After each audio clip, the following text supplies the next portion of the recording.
Good morning, everybody, and welcome to the stream. Before anything else, I want to say happy birthday to Hope Schmidt. I hope everything's going well. I'm moving today. Glad I get to watch. Wait, is it actually your birthday? I just realized, I just decided it was your birthday. I saw a couple other people get a little bit confused by that too. I think just because there's a B next to the day. So it almost looked like I'm moving birthday today. But if it's not your birthday, happy moving day. I hope it goes well. I hope everything is awesome in the new apartment. But good luck with everything. Whichever direction that actually was. No cookies in the club, but silver fox. Oh, I'm reading my own comment. Cool hair color, just like Sensei's. Yeah, we will get there eventually anyway. Hopefully. Sensei, I have a suggestion for your Streamlab notification. Gecko mating sound. See, yeah, I definitely wouldn't put in like a sound notification. I feel like that would drive people insane. If it was like the gecko notification, the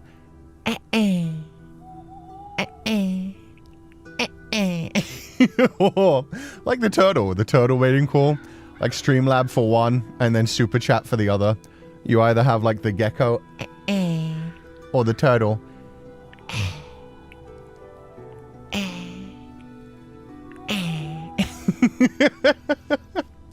Yeah, no. Sounds probably not. I just need to find somebody to do like a very short animation. Or I might choose one of the ones that's like already up there. Not the ones that I commissioned, but there's a cute one that somebody did of me as like a cat boy, which is very cute. But good luck on the move today. I hope you have a wonderful day, and thank you so much for donating the flowers. Thank you for the gifted scholarships that we got at the beginning of the stream too. We would need that stop pastel emote before that, and then you couldn't stop it. Like, what am I to do? Like, it's on the notification sound. I can't stop it from happening. Bringing the best content to the front. Oh god. Geico commercials have forever been changed for me. Yeah, it's okay, it's okay. That guy gets around. That guy, he's never made that sound. But if he ever does make that sound in the future, we'll know what he's saying. Can we have Veli voice death? And then Cú imitating him. So like, death. Death. Really need that. Or super every 30 minutes to get turtle sound. See, it would be very funny, but at the same time, anytime we were playing a dramatic game, like we're in the middle of like one of these poor children almost getting sold or getting eaten by somebody, and just suddenly hear and it's like, oh god, like, I'm sorry, small child. I'm sorry, Minsui. I know that your family is dead and you're trying to get revenge, but this is what we're doing now. This is gonna be taking over our brain. Tension breaker, yeah. Technically, I guess I could just turn them off depending on the game, but yeah. Whenever I hear a house lizard sound, I can't stop remembering. Silly, you learned that.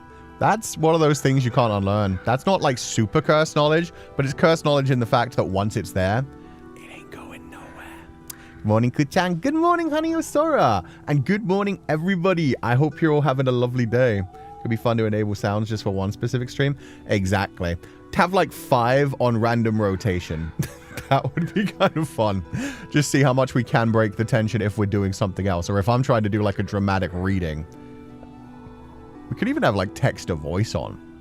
So the text to voice could be like saying silly shit. You guys could be trying to make me laugh just with jokes. But yeah, it wouldn't be something we'd be able to do with like every stream. Every stream would... But, side note, still in love with the art. While it doesn't have vibrant colors, it's detailed and expresses the mood of the story so well. I think the lack of vibrant colors was definitely a choice anyway. I mean, right now, as we can see on screen, everything is supposed to be dark and desolate and horrific. In fact, if I slowly turn down my own music, we'll get into the atmosphere that they really want us in, which is no sound, no music, nothing to break up the monotony. Just animal sounds and the sound of wind rattling through the trees, blowing dust further around.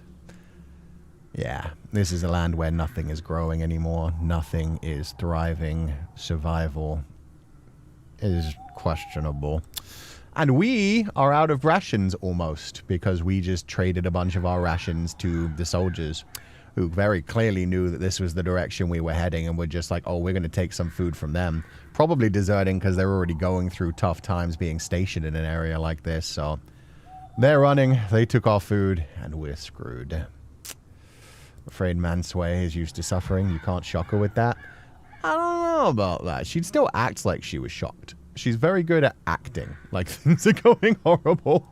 But yeah, for anybody who does not remember, when we finished this stream last time, we are a kind of horrible person. We're a pretty horrible person. We are a murdering bandit, assassin kind of a character. Not really an assassin, just a murdering bandit who treats other humans like their livestock, currently engaging in some fun little human trafficking, taking 4 underage girls, very, very tiny, some of them, across China during the late Ming Dynasty. We are running out of food. They are possibly being sold as meat to somebody. We don't know for sure, but there's been so many mentions of cannibalism and other horrific themes. So, yeah, maybe not quite fun. What do you mean, kinda? Yeah, it's time for suffering.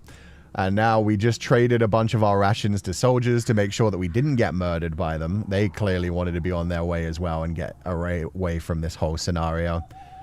We're out of food, and we were expecting to replenish our stocks in this town.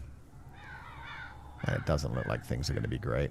We're the bad guy. We're the bad guy. We're the bad guy, but we're not as bad as our partner Tung, who probably as soon as he realizes they're not going to be getting any food from this village, is going to think about other ways to find meat. Long pig, perhaps. But yeah, there are worse people, but we're a pretty fucking bad guy, especially some of the shit that this character's done already. With that said, we're going to dive into the story. I hope you guys are ready for pain and suffering. Now you know how Pupals feel to be threatened with being eaten every day. You guys can grow back. Mansu, she loses a limb. She's not going to be assassinating anyone. She's not going to be using that little dagger. Like, she needs her limbs. Pupals, you guys could just grow them right back. Get more like Pupalyaki bodies. It's all good. But yeah, let's do this. After successfully evading the soldiers, the following afternoon we finally arrived at Shuigou village. Upon hearing the name Shuigou, meaning water ditch, I thought there would be water ditch running through the entire village. The villagers lived by the channel with its gurgling water. By the stream, the washerwoman was washing clothes while the old man was fishing. However, upon reaching the village, we realized there was no stream in sight. The ground had long dried up, cracked by the scorching sun, the cracks forming a tangled web from afar, resembling the wrinkles at the corners of an old man's eyes. At times, the locusts would leap among the crevices, while at other times they would flap their wings and skim the ground. With no water in the village and the crops already dead, there were scarcely any locusts remaining, only a few scattered ones left. Yet I could picture that just a short while ago, the locusts blanketed this area, sweeping through the village, devouring all the crops amidst the cries of the farmers. Yeah, that's not good. So famine has set in, and the pests have taken what little remained. Not convinced we're safer? Yeah, no, me neither. Pain is happening. The bugs have been well fed, and now even they are gone. Maybe we can eat some locusts. If we catch enough locusts, we might be able to make, you know, a couple of bites for the poor babies. After arriving at the Shuigou village, we traversed a few households, yet encountered no signs of human presence. How do we find Yinsan's men? 他让我们去找村里的刘永福，得找人问问这人在哪儿。 He wanted us to find Liu Yongfu in the village. We ask around to see where he is. The villagers here. They've probably fled already. I'm not sure how many households are still here. I remarked as I led the pack horse and observed the dilapidated village. There was nobody on the streets. It was completely empty. It seemed like there was a severe famine here as well. Despite being near the central plains, this place wasn't much better off than northern Shan. Since the new emperor took the throne, there had been successive disasters in the past few years. In the first year, droughts plagued northern Shan, leaving the wheat fields completely desolate. People fled in search of food, Famine was widespread and starved corpses lay strewn across the countryside. After a few years, despite the common people's hopes that the years of disasters were over, more regions were afflicted by droughts, and there were even new locust plagues. In larger towns like Huazhou, Shanzhou, and Luoyang, things were somewhat better. They still had reserves from previous years, enough to last for a while. In these cities, although there were refugees and corpses scattered along the roadsides, the majority of the city dwellers still had food to eat. However, these small villages with scant reserves would face complete ruin in the wake of consecutive years of calamities. Amidst the famine-stricken small villages, those deprived of food either resigned themselves to death in the village or fled eastward in search of relief. Shuigou village was likely one among the hundreds of villages afflicted by disaster. The villagers here either died of starvation or fled, leaving few behind. Liang, 来这儿看看。 Yang, come over here! Hopefully that's a good sound and not a, oh look, there's dead bodies. A locust a delicacy? Oh, no, but you kind of take what you have to at this point. Like, if you've got no other meat, bugs are a good, clean source of protein as long as you can find a way to safely, cook them. Boil them for safety, I think, is the best way, or fry them over a fire, I guess. Protein, exactly. You just need protein at that point. People say they taste like chicken, but then again, you fry anything buggy and they say it's chicken flavored. You can say pretty much anything tastes chicken flavored, honestly. Sometimes it's a way to just get people to try it. It's like, snake technically tastes like chicken, except super chewy and gristly. Snake is one of the ones I've had where people are like, it tastes like chicken. And I'm like, oh, cool. The mastication is not a great feeling. Not a bad flavor, though, honestly. When you're starving and there's no other food around, bugs are a good option, is any? Exactly. If there are only bugs around, that's what you go for. Snake soup. Ooh, I've never had snake soup. I just had like a little skewer of snake meat. Frog and alligator too, but a bit fishy sometimes. I've never tried frog, and that one I could get just about anywhere. I've heard alligator is like similar, gamey, chewy, but yeah, not bad. Just as I was lost in thought, Tung called out to me abruptly. He stood at the doorway of the first house of the village entrance, as if he'd witnessed something terrifying, frozen in place and reluctant to enter. What? With curiosity, I approached the house. What could it be that would scare Tung like this?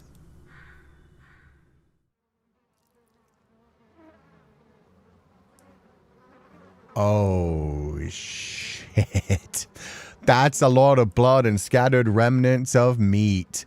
Somebody has been well fed here, and I do not think they were fed with a proper meat source. Somebody found the ones that had resigned themselves to death and said, well, they're resigned to die, they're weak, and I need to eat. That's a lot of gore. Yeah, it looks like that's possibly... Oh, I can't click into the game or it'll change. But it looks like there's possibly a skull right by that place where the fire goes underneath the giant pot. Oh, God. And in fact, let me move myself a little bit because that whole wall, part of it's collapsed, part of it's like sprayed with blood. Dear God, don't let the girls see this. Don't let the girls smell this. I can't even imagine how horrific this just like assaults the senses. The sounds of the flies. Blood's pretty red. Still looks fresh. It is. Yeah. It looks like it's almost still dripping over by the knife over there where there's still a lump of meat. Ugh. A smell of rotting flesh blended with the strong tang of blood. The constant drone of flies swirling and buzzing noisily. The space likely served as a butchery for animals. A wooden slab occupied the center of the room, its surface marred by dried black blood that seeped onto the ground below and congealed. Near the wooden board, heaps of bones lay, buzzing with flies while maggots squirmed nearby. Some bones were bloody, others boiled. They looked like pig bones at first, but examining closely sent a shiver down my spine. Damn it. These were clearly human bones. Something's off about this village. Liang, my dude. Liang's just like, I'm getting a bad feeling about this village now that I've seen the piles of human bones. To the point where they boiled the meat off. They made sure that they were getting every single scrap of meat. Some of them charred. So yeah, some of them cooked fresh on the fire and they would just like eat bits off. But yeah, they must have been really hungry if they were straight up boiling the bones. Possibly even like, at least they didn't talk about them being cracked open. They haven't been like slurping out the marrow. No brain cells on this guy. He just, you know, I guess this more than anything shows how much danger he's been in. Because he's not thinking like, oh no, cannibalism. He's thinking, there might still be cannibals here. Like, this is just a natural part of life for him. Just like, damn, something's off about this village. Normally, cannibalism, they at least keep things clean. Somebody's like super desperate. Super desensitized. Exactly. As unfortunately our poor baby girls are going to be by the end of our field trip. We've taken our 4 tiny little babies on a field trip across the Ming Dynasty. By the time they're done, oh god, all their innocence is going to be gone. I glared at the human bones on the ground and said to Tongue, 是啊，不正常。闹灾后开始吃人了，可能现在都死完了。 Yeah, something's off. After the disaster, they turned to eating folks. Probably all dead now. 怪事儿，这里这么多骨头，怎么没一个是头啊？ Strange. Loads of bones here, but not a single head. Not strange. They likely buried the heads. Even when starving, folks don't fancy munching on heads. 这有什么说法？ Why's that? I can imagine why, so I'm going to cut this off and just say, I'd imagine it's a lot harder to pretend that human meat is just meat when the eyes of a person are staring up at you, frozen in their last moments of death. You can pick the meat off of a lot of parts of flesh, but when it comes to somebody literally staring at you while you try to preserve it as meat, yeah, I can imagine they started by cutting off the heads and burying them. At that point, they still had some level of like, oh, this is disgusting and I hate this. So they were just doing their best to survive. Did it continue that way? Who knows? These people may still be in the village, still looking for food sources or roving around the local area. So, no head. Bamboo now. Yeah, no head. We don't get to play with those. Plus, you know, possibly even just a worry about, like, being haunted in the future. The head's, like, containing parts of the soul, which, you know, at least you give something a burial, even if you have to eat the rest of the meat to survive. Heads don't have much meat, and they're a hassle to eat. Plus, they say, chowing down on heads can make you sick. 啊，我还以为是因为别的原因。 I figured it was for some other reason. Yeah, no, that's actually a great point of characterization. Has Liang Eaten people before? Because Liang didn't even... Yeah, is this implying Liang has experience eating people? He specifically said, like, some people say. So there's a possibility that, like, he's learned to avoid heads. But he didn't even slightly consider the idea of, like, oh... It would be the faces staring at you. It'd be the fact that you couldn't escape the fact that you're eating human flesh. That didn't even cross his mind. Dude, ooh. He's just like so desensitized. Other reason? 我以为吃人的害怕被吃的突然动起来，反咬一口。 I thought the ones eaten might suddenly move and bite back. Tongue joked, but I couldn't laugh. At least Tongue's trying to make it a bit more jokey. He wasn't saying that in like a actually scared of ghosts kind of way. It was just like a, oh yeah, it's because they're scared they'll bite back even in death. Oh Christ. You gotta get through the trauma somehow. If you want to mask it with jokes, it works. Concerningly desensitized. Yeah, I thought he was gonna say like, well, they'd be looking at you. Neither one of these men care. I mean, I guess Liang does specifically call men sheep, women lambs. Oh God. Lovely. I inspected the bones carefully. No skulls, Mostly arms, legs, or smashed torsos. Some parts looked gnawed by maggots, maybe innards. Even with all the blood and death I've seen, I still felt sick. The walls, covered in blood, emitted an overpowering stench. Hold on. Something's off. These bones on the ground, they looked kind of small. Looking closely, there were all the bones of little ones, not big ones. Even the larger ones, they seemed like women's, none from men. Could it be? Not good. Yeah, that's a terrifying statement. That means they've specifically been eating the weak who can't defend themselves. If there are no male bones in here, that means the men so far have been surviving. They've just been eating the weak so far, and yeah, none of them have given into starvation yet and become meat.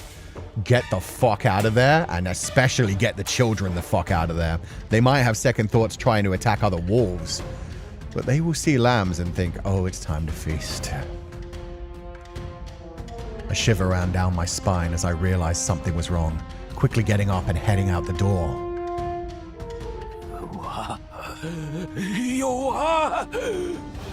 Kid!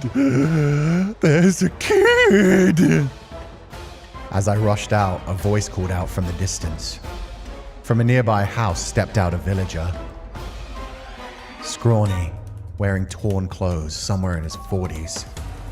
This guy looked rough, eyes dark with a green gleam like a wild animal. They say green gleam, but man, I love the artwork in this. You can actually see the red in the eyes. Also, God damn it, I hate that. I was just going to change it so that I could capture my cursor so I can point at things. There we go. Did I miss anything? Yeah, okay, no, we're good. Sure enough, the village wasn't quite dead yet. This village just started cannibalizing. From the bones left on the ground, they began with lambs and even ate some of the ewes. Our lambs were in danger. 快看，村外来人了，他们牵着马，还带了几个王，可以抢着吃。Look, strangers outside. They've got horses and some kids. Let's grab them for a meal. 吃吃吃！ Eat, eat, eat! One villager shouted, and another burst out from a different house. Soon after, I saw 4 or 5 villagers coming out from nearby houses. Their eyes glowed green, bodies wobbling as they rushed towards the pack horses and lambs. Chonghua next to me went pale with fear, and Hong Er and Xia tried to run back. But they were tied up and couldn't escape. To them, these hungry villagers looked like scary monsters. Get lost! I shouted furiously, warning the villagers rushing towards us.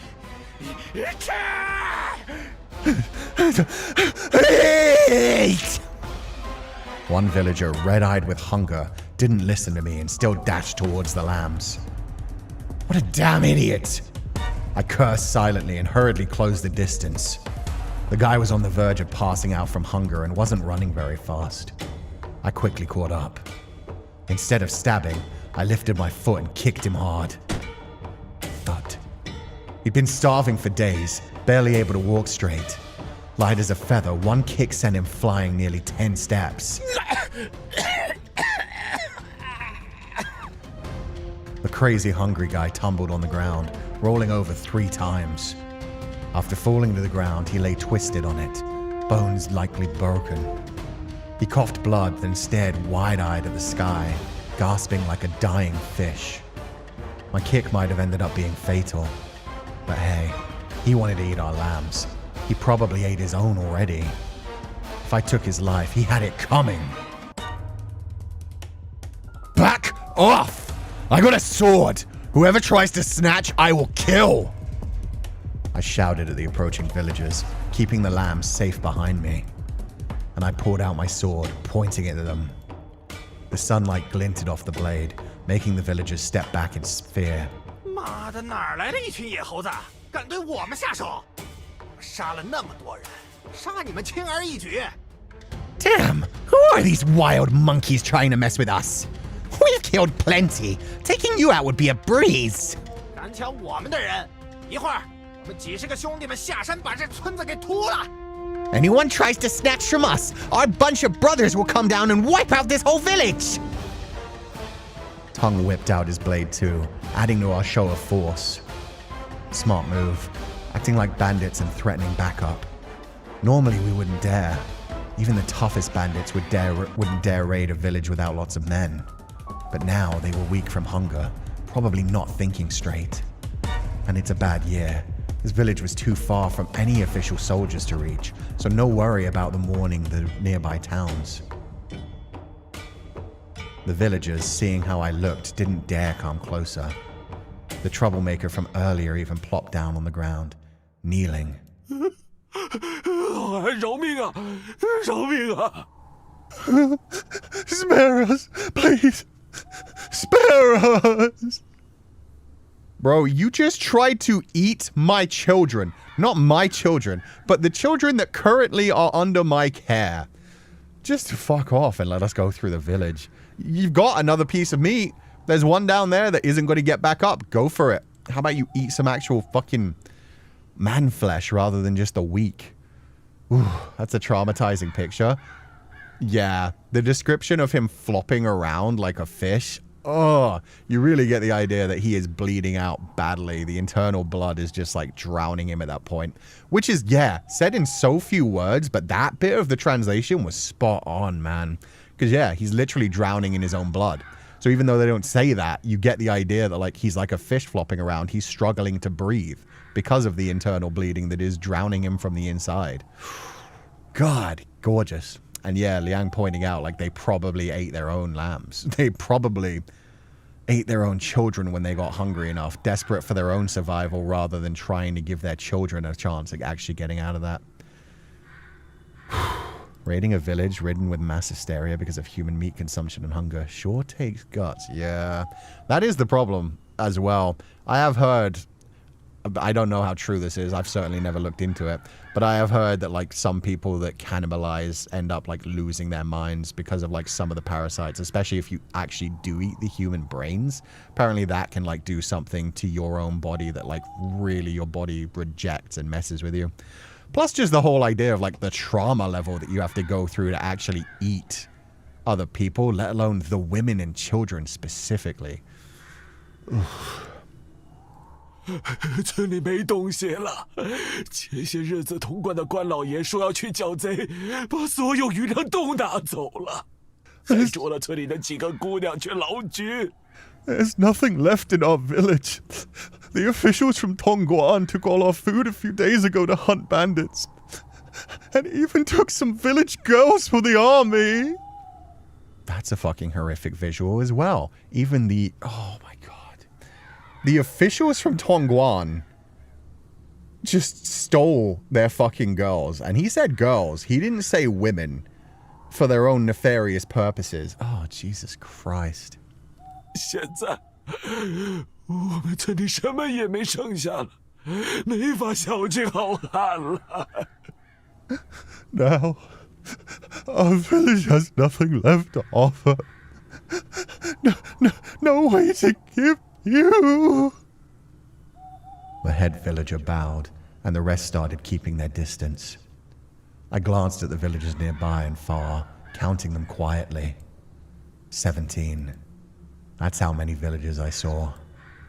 Most were men, no women or kids. They said that the women were taken by the official soldiers, and the women and kids who weren't taken were probably eaten by them. Didn't know if there were more villagers alive. Anyway, gotta be more cautious around them. These folks now, not much different from wild beasts.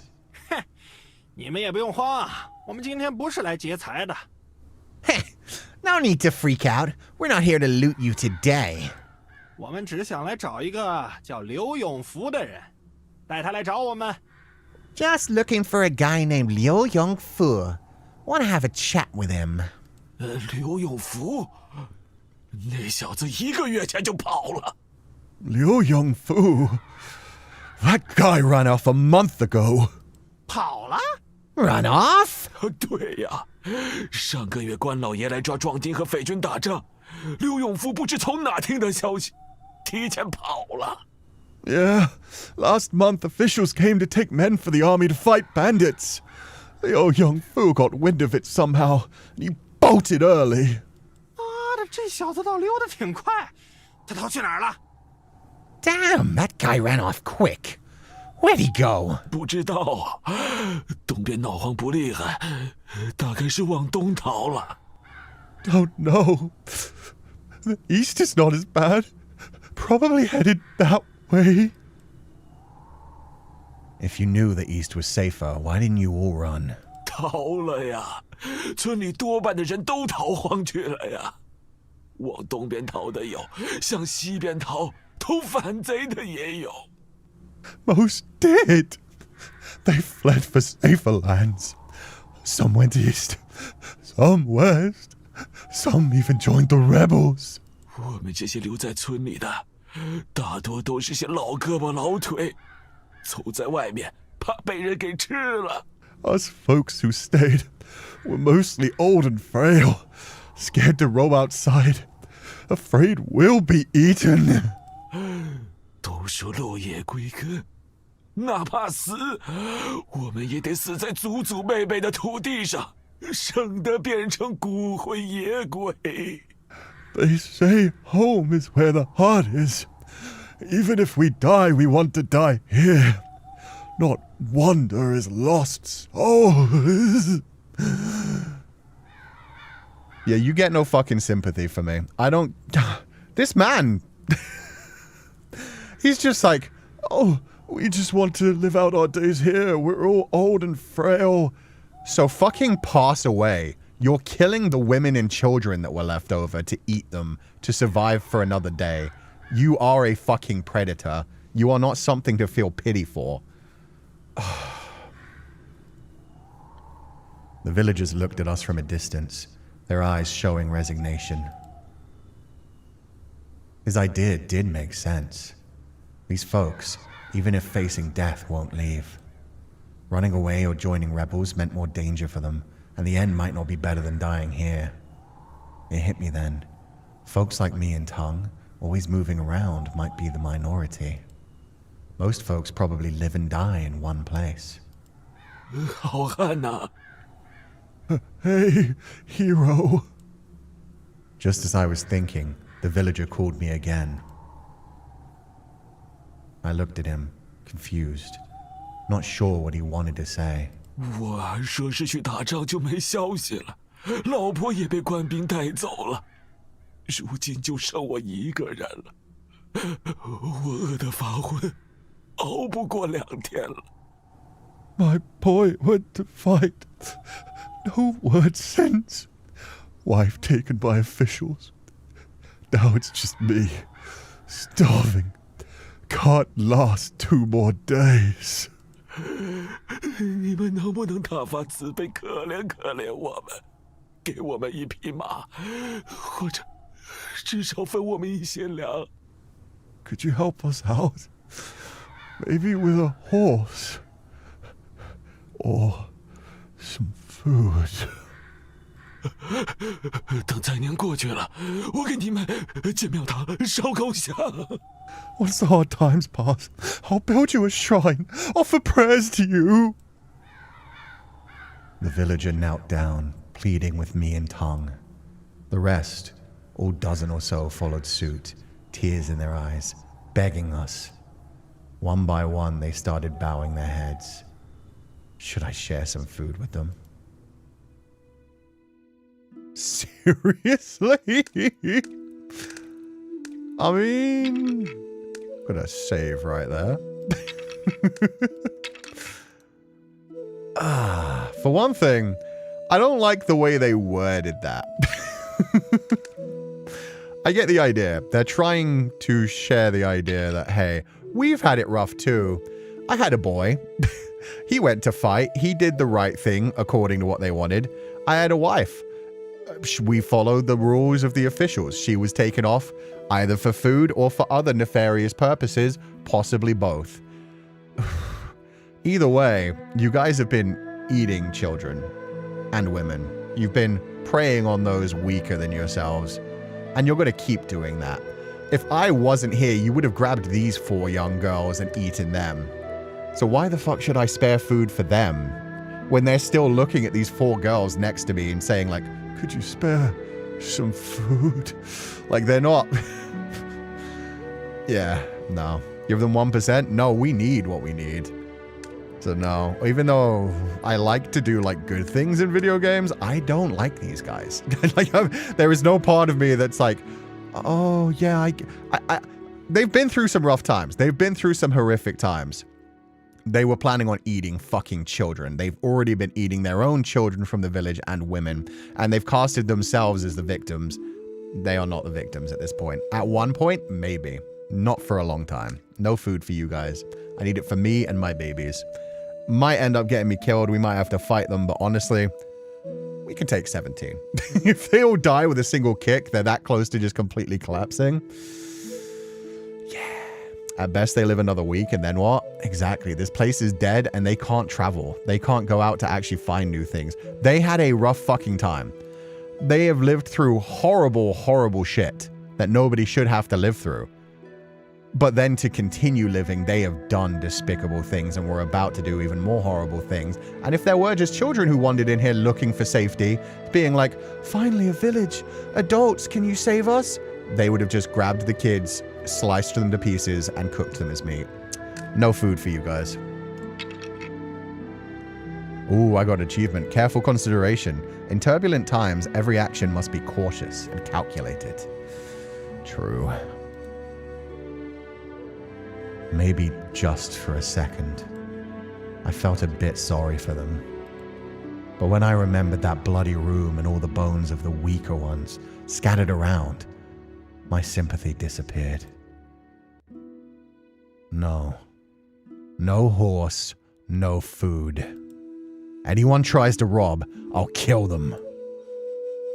We brandished our blades, glaring at the kneeling villagers. Backing away with the lambs, we left Shuigou village far behind. Honestly, with these guys, it's a kindness that they didn't just decide to, you know, I mean, we'd already basically killed one guy. He was not getting back up. They're going to eat that guy. Like, there is no question about that. This is the first step to them actually realizing, like, oh, well, if I just survive long enough, I can even eat the ones that used to be strong. I can live if they just slowly pass away. And then possibly even start turning on each other. So far, it's been like, well, we're the men. We have to preserve. We have to stand on. But yeah, now it's going to be like, we need meat. We need meat. Midnight is right. Your body will reject food and you could die if you've been without food for too long. Might be near the point that they'd just be sick if they ate anyway. Yeah. If you haven't eaten food for a long time and you try to put something solid in your stomach just can't process it. Their first instinct was to attack us and grumble when they couldn't get food that way. I get it, but still no excuse. Yeah, no, they're desperate. They're doing horrific things, but yeah, no, there's no point in us almost killing ourselves. We could be in the same situation in like a week. They'll probably try to follow, so no food might be better so they don't have energy. That's true. I didn't even think about that. That's a logical argument as well. You give them a little food, true, and it will make them think like, oh, they have spare food. They probably have so much more food. They'll eat those like tiny rations, and then they would try to pursue us. You're right, because they'd be like, we can get more food. Not just their actual rations. The horses, the children. Yeah, I didn't even think that far ahead. Jesus, that's dark. Later, we entered the forests east of Shuigou village, never to see it again. That's when we started planning our next move. What now? 还能怎么办？继续往东走吧。 Keep going east, I guess. Got enough food to reach Shanzhou? 哎呦，他妈的，本来够的，被那些短命的王八兵借了一半，有点不够了。Damn soldiers took half, so it's going to be tight. Should we go to Tongguan? It's close. 梁，给你几个胆子去潼关，那里他妈的全都是官兵。Liang, you brave enough for Tongguan? It's swarming with soldiers. 我们虽然有路引，但不好解释这些小羊，被官兵问着就是死。Even if we have a pass, explaining these lambs to soldiers means trouble. You're closer with Yin San. Where else you got people? 我想想， Let's see. 文香吧，他在文香那里有家差不多的客栈，而且我在那里也有认识的朋友。Wenxiang, he's got a place there. And I got some pals nearby too. All right. Wenxiang it is. We have to stretch out food, so we'll tighten our belts and walk a bit farther. I told Tongue, and the lambs too. That said, I wonder if these lambs got why I turned those villagers down. They begged, but I refused to feed them. But they didn't see that room full of bones. Didn't know what happened there. Can they understand this? Can these lambs understand how hunger can make folks act like wild animals, losing their minds and resorting to cannibalism? Probably not. They don't need to. They're babies. It's good that so far we actually managed to protect them at least a bit from that. They were just traumatized all over again, with random-ass adults trying to eat them again. Not just threatening this time, but Jesus Christ, just looking at them like meat. They shouldn't have to see that? No. And yeah, it's a good thing if they genuinely can't imagine that. Some of them might be able to. If nothing else, they knew that these men were about to grab them. So yeah, the devil you know is better than the one you don't. At least they see us protecting them there. Maybe I'm wrong, but I'm hearing this a lot from Tongue, aka he's cursing while saying this to Liang. Makes sense. A couple of times he said like damn and stuff, but yeah, maybe it's more of a intense curse than that. Children shouldn't be exposed to that. They've already been traumatized enough. Exactly. They already saw one dead body. And God, they've lived through enough trauma themselves, being sold into slavery in some cases, kidnapped in others, and whatever the fuck actually happened to Mansue? Because yeah, we only know her fake story so far in a flash of her actual background. Victims of starvation have actually died from eating too fast when given access to food. It's the same like when you're fully dehydrated. If you try to drink too much water too quickly, it makes you throw up again, and then it can make you in an even worse scenario. So yeah, you have to like drink sparingly, like little bits at a time. And same with food. You have to start probably with like soup, or even just like getting some electrolytes into you, getting like an IV infusion. It'll shock your system. Yeah. At least it's better to know the rules and boundaries. Yeah, there are limits at least. We didn't hear about her reactions to that situation at all. No, we only saw the one child scream. That was it. Everybody else was just silent. They're probably just like, okay, we can't do anything. We are lost little lambs. Let us hope that these adults don't trade us in. But maybe we're about to have a conversation with Mansu about how she felt about it. We went southeast to Wenxiang. To avoid the hungry folks from Shuigou village, we traveled extra at night. The lambs were exhausted even after 2 hours of walking, so we took a break. I made a fire and gave the lambs rations and water. Maybe because I said we'd have less rations for a while, or because they saw those hungry people. The lambs ate their rations seriously today. They held the tasteless rations like treasures, savoring every bite carefully. How far is Wenxiang from here? Taking a bite of my ration, I asked Tongue, seated across from me. 不算近，但也不远，大概3、4天能到吧。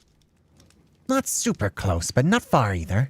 Should take us about 3 or 4 days to get there. 哎，陕州你熟吧？文香在陕州西南方，有3天的路程。Are you familiar with Shanzhou? Wenxiang is southwest of Shanzhou, about 3 days' walk away. Tung talked about how far and which way, and when he brought up Shanzhou, I got the idea. Didn't seem like we were taking too many extra steps. After that, Tung fell fast asleep.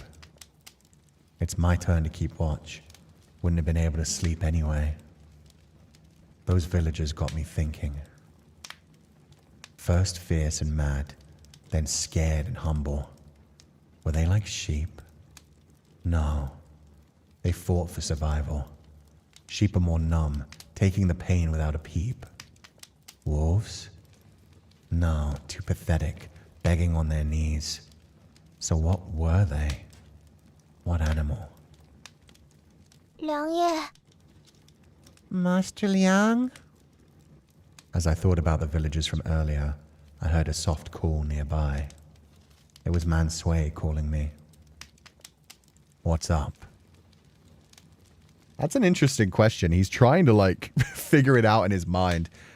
Here's the thing, Liang. They're human, just like you are. They can do all kinds of horrific things and also still remind you that they're human. You can still be like, wow, this is a direction that we could go in if pushed to the extremes. We all like to think about the idea of like, oh, I would rather kill myself. We all want to be that guy from, what's that movie? Bong Joon-ho, based on a comic, train, something about a train going through snow. But yeah, in that movie, one of the reasons that the main character becomes like so heroic and wants to change things, wants to actually like help make a better world. Snowpiercer, thank you guys. One of the reasons the main character from that, Chris Evans' character, wants to actually change the world and be better is because he had done some horrific things himself. And then when it came to the point of almost crossing a line he would not have been able to come back from, a man stepped forward and cut off his own arm and offered his own flesh to him just to try and stop him from hurting someone else. And so he realized in that moment, what the fuck have I become? I'm not even human anymore. I'm treating other humans like they're flesh. This is ridiculous. I need to be better than this. We need to try to find a way to actually help each other and lift each other out of this. So yeah, we'd all like to think we'd be able to be the ones who do that, give for others. But then there are always going to be people that will take, that will never offer of their own, that will never try to help others, but will instead justify their own actions and be like, well, we need to survive. We need to be strong. We're soldiers, so we'll take all the women in this camp. We need them to keep marching on. We're soldiers, we'll take the rations from these random children and their traveling guards, even though we know there's no food around here and they may die on the road. They justify their own actions and, yeah, go on their own way. They're just human. And in that case, yeah, it was. I don't even know what animal you can compare that to. Trying to attack first, realizing they were too weak, and then whimpering. I guess that's the type of thing maybe a dog would do. A dog will, like, snap out and attack while in the wild, and then if it loses, it will try to roll over, try to, like, negotiate kind of thing, be like, or I don't know. There are other options. I like dogs. Dogs are at least loyal. Dogs will not eat their masters. That's one thing that I know about dogs. When a dog, like, passes away, the dog will just, like, stay with its master. Hyena, maybe? Maybe. Maybe. Human, though. Human. Human who was like, oh, I'll eat these children, and then when called out on their bullshit, justify their actions and are like, no, we're the ones that have been wronged. We're just doing what we can to survive. We just want to die here. And it's like, you don't want to die here. You want to survive, and you're eating the weak. Anyway, humans. I looked at her with confusion. 接手。 Need to go. She blushed slightly, a bit embarrassed as she spoke to me. Oh.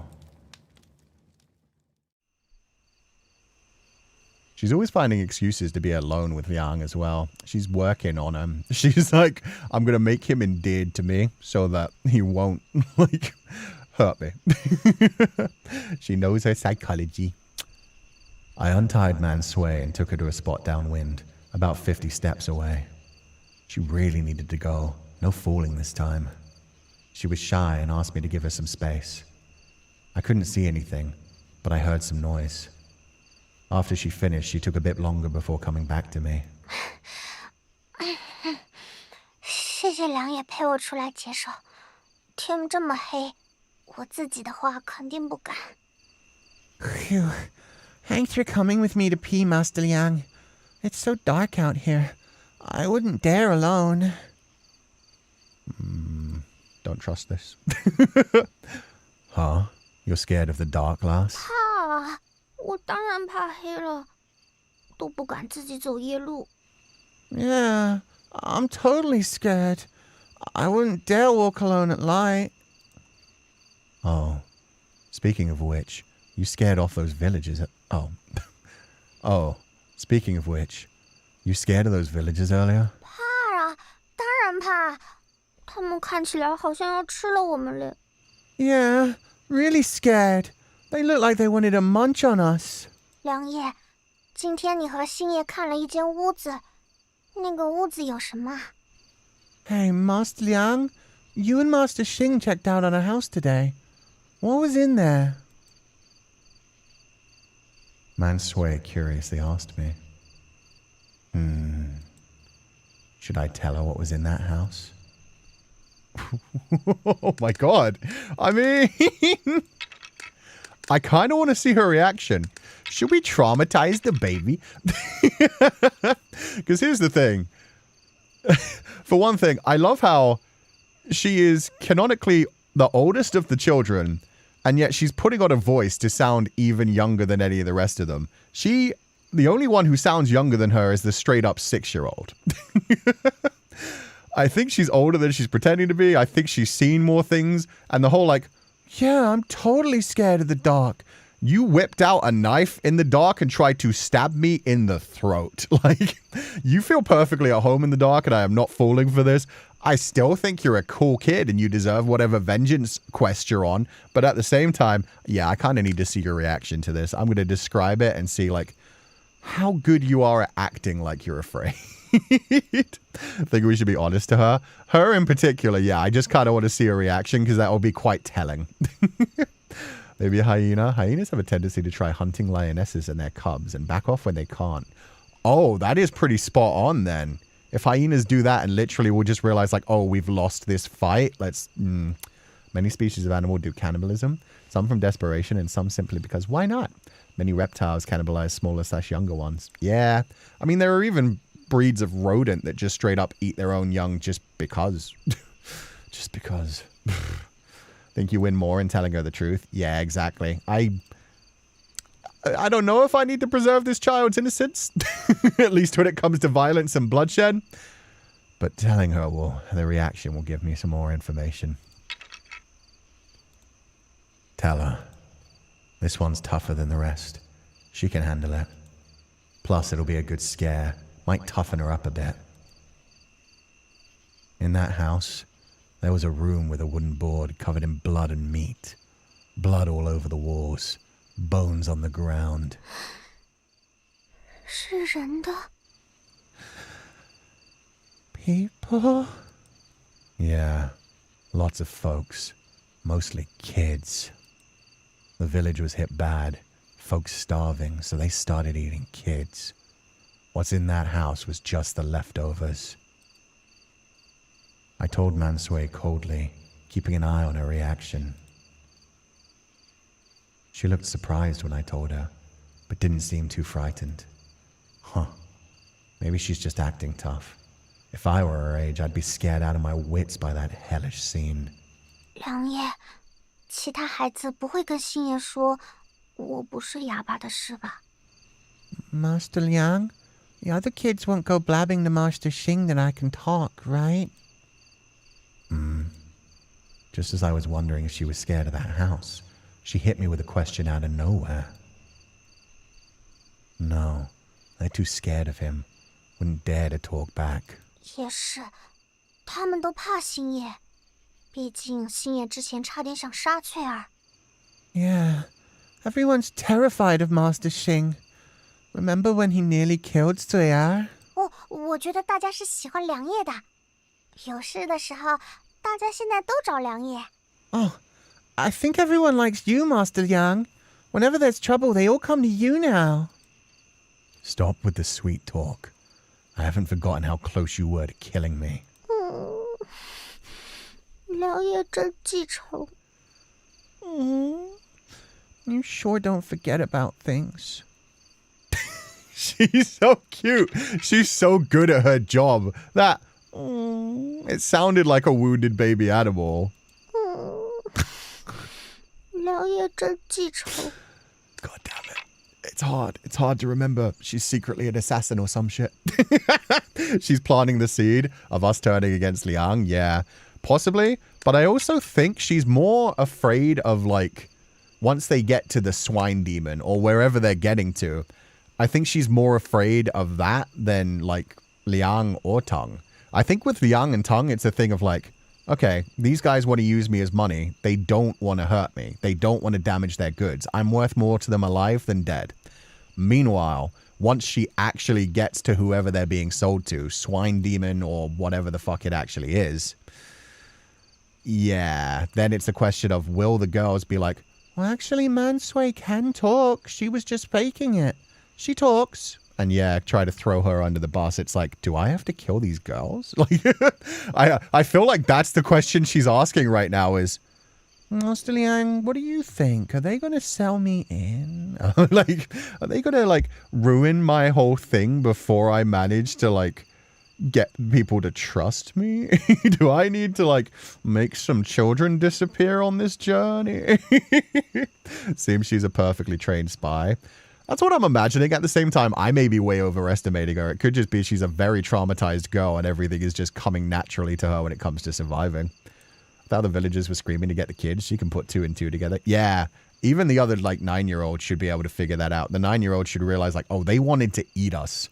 And now I understand why both of those men were so scared when they went into that room. Even if she's not a spy, she's definitely smart. Yeah. Support girls' rights, but I also support girls' wrongs. Get your vengeance, baby.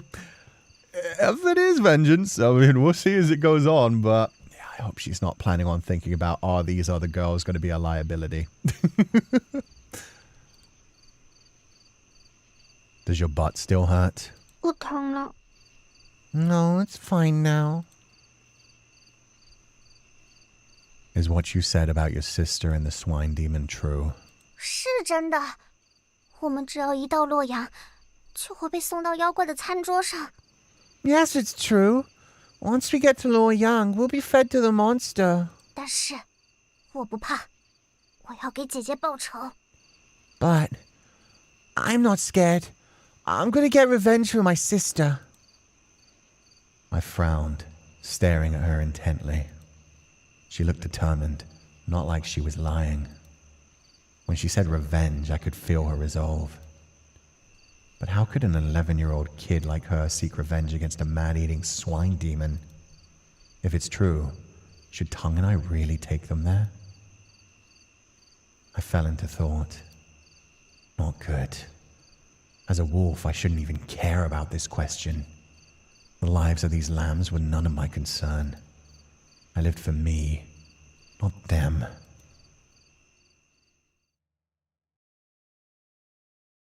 Cat Swine Demon, the year of 1628. Flashback. We're getting more about the actual, like, story of the swine demon. Let's fucking go. Also, yeah, Liang's starting to feel it now. He has a little tiny shred of humanity left there. They're becoming part of his pack. That's one thing you need to remember, Liang. Even if you consider yourself a wolf, you consider yourself a pack animal. And you now have babies with you. Babies that you're actually, one of them you're coming to respect. The other 3 you're just like growing attached to. They're being nice to you because you're defending them, even though you're only defending them for money.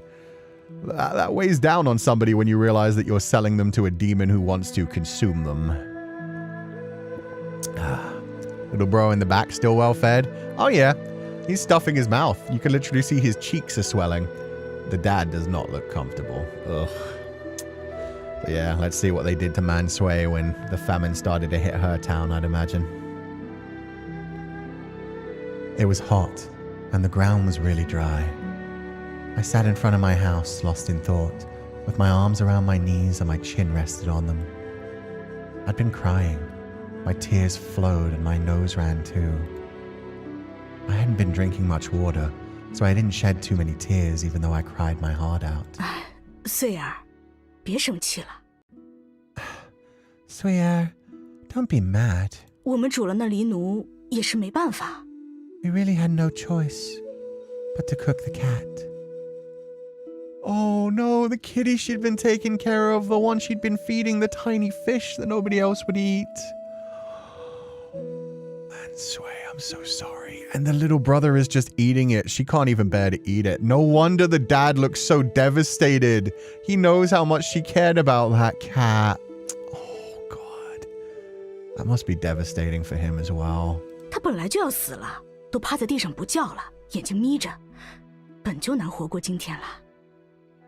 It was going to die anyway. It was lying flat on the ground, its eyes squinting, and it wasn't making any noise. It wouldn't have made it through the day. I crouched by the doorway, listening to my mom's voice coming from inside the house. Mom was talking to me, but I pretended that I didn't hear, because I was still mad at my mom. I hated my mom because she just cooked my kitten. 穗儿，别耍性子了，人都快饿死了，还管得了畜生？ Swear, don't act up now. People are starving and you still care about livestock. 你奶奶一天昏过去几次，梦话都念叨着想开荤。 Your grandma passes out a few times a day, and when she sleeps talk, all she talks about is how she craves meat. 你这孩子，到底是要奶奶还是要狸奴啊？ Don't be so childish. Would you prefer your grandma or the cat? 穗儿，听话，趁热也来吃点吧。 Swear, be a good girl. Come here and have some too while it's still warm. 不吃算了，再晚点，财儿就都吃完了，一点都不给你留。 Whatever. Sire's gonna finish everything if you don't hurry. Mom kept yapping on and on, accompanied by the sound of my brother gobbling down the meat. He bit into a leg, teeth sinking into a piece of meat still attached to the bone, and took a big gulp of soup. I didn't want to hear those sounds. The smell of the meat soup wafted through the air, a sour tang with a bit of a gamey smell. The smell made me want to puke, but it also made my stomach growl from hunger. I didn't want to smell that. That's devastating. So she's starving as well. She's desperate for food, but at the same time, feeling that pang of hunger, feeling that feeling of like, oh, I could eat that. It would be delicious at the point that I'm at now. It's making her feel even more guilty about it since that used to be her baby kitten. Imagine they kill something you care so deeply about and want to force you to eat it. Yeah, on some level, I kind of understand it. Like, this is a devastating experience, but at the same time, the cat is a cat. Like, they're trying to protect their family as much as it fucking sucks. Yeah, I mean, it happens on farms as well. There are children raised on farms that get like attached to the animals at first, and then they like have to learn what the animals are being raised for. And at this point, the mother is sounding very horrific, and it sucks that there is still this feeling of like, oh, well, the boy is more important. But at the same time, she does just want her daughter to eat. Part of it could be like, once you eat, you'll feel better, and then you'll just be able to move on, which is dark. But at the same time, she is still trying to convince her child, eat the food. Eat the food. She didn't just like cook the cat and just go like, okay, and now this is your brother's. She is trying to feed her family. I'm gonna lie, I'd rather starve than eat my pet because pets are family to me. I would certainly when it came to like my cats and if any of my dogs in the past. But having said that, I've never been to the point where I was literally going to die from starvation. Reminds me of how Gordon Ramsay raised 2 pigs as pets in his household and then slaughtered them for pork when they grew up to teach his kids that meat is to be appreciated. They do that a lot on the farms. They specifically like try to teach their kids early, like, these animals are livestock. They are there to be consumed. They will pass away. At some point, you're going to be old enough where you're going to be the one holding the gun to their head. So yeah, I'm glad I don't have to do that shit. I don't think I would have the stomach for it. At the same time, yeah. And starving situations where you're going to die, like, the parents, I can see where they're coming from essentially as well. It's like, the grandma's about to die, the children are going hungry, everybody is starving, and you notice that neither of them are eating the meat. They're just letting their son eat it, and they're trying to get their daughter to eat it. They are trying to keep their children fed, if nothing else.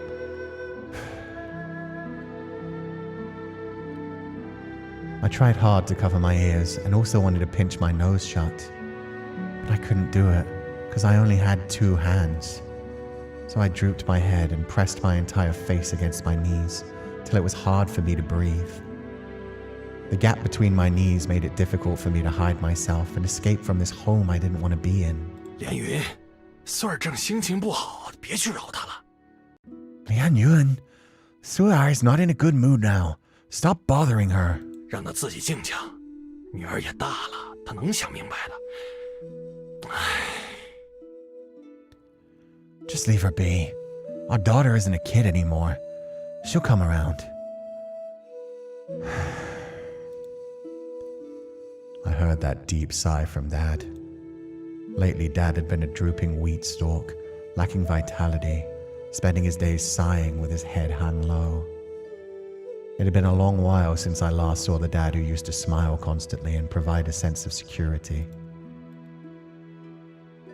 Everything had changed. It was completely different from 2 years ago. It hadn't rained for a long time. The last time it rained, my brother was still very young, and Mom had to carry him around all day long. I recalled that day from 2 years ago when I was 8 years old, when it rained heavily. There were a lot of fish in the river. I caught one and fed it to the kitten. That day, Dad even brought a sweet potato back for our family. It was the first time I'd ever had a sweet potato. I hadn't seen rain since that day. Without rain, a lot of things changed. The river became shallow and the fish died. The ground cracked and the weed also perished. The wheat began to fade, turn yellow, and then wither away before it could even fully mature. Dad desperately wanted to revive the wheat. He grabbed his hoe, loosened the soil, and worked tirelessly from dawn till dusk. At first, he would smile and encourage us, saying everything would turn out all right. As long as he worked hard, better days would come. However, the wheat continued to wither away, bit by bit. One morning, I saw Dad sitting on his knees in the wheat field. Looking around, I could see that all the wheat in his entire field had withered and died. The way wheat and fish die are quite similar. When a fish dies, it lies on the dried riverbed, eyes wide open, gasping for breath slowly. Similarly, when wheat dies, it too lies on the cracked earth, swaying gently with the wind, rising and falling slowly. I snuck a glance at Dad. I saw him clutching the lifeless body of a wheat stalk in his hand. He held it close to his chest, gritting his teeth, drooping his head as if he was in tears. Gradually, his grip tightened, crushing the wheat in his palm, scattering it into the dry wind. Dad tried his best, but nothing good came of it, leaving him shaken. He began to blame himself, regretting the reckless spending from 2 years ago when he bought that sweet potato. I wasn't sure if he cried or not, but I think he did. 我上次去换粮的时候，看到镇上的很多屋子都是空的。 Last time I went to exchange grain, I noticed that many houses in town were vacant. 人都逃走了。 Did they all run away? 啊，听说都在往东跑，要往陕州去。 Yeah, I heard they've all gone east, heading towards Shanzhou. 陕州，沈姨不是说那里刚闹了兵变，知县都被人杀了。 Shanzhou? Didn't Aunt Shen say there was just a rebellion there and even the country magistrate was killed? 沈姨竟会扯些流言。我问过乡老，他说那里并没有兵变。 All Aunt Shen knows is to spread rumors. I asked a fellow townsman, and he said there was no rebellion there. 而且你仔细想想，陕州临近潼关，周围驻扎了那么多军队，谁敢在那儿兵变啊？ Plus, if you really think about it, Shanzhou is close to Tongguan. With so many troops stationed there, who would dare to rebel? So yeah, the dad is desperate to find any way out of this situation, desperate to find somewhere where his family might survive, realizing this land is dead even though he worked hard on it for 2 years. The writing is so good. It is, especially they, like right now with the Mansui lines, they're calling back to some of the things that Liang is saying.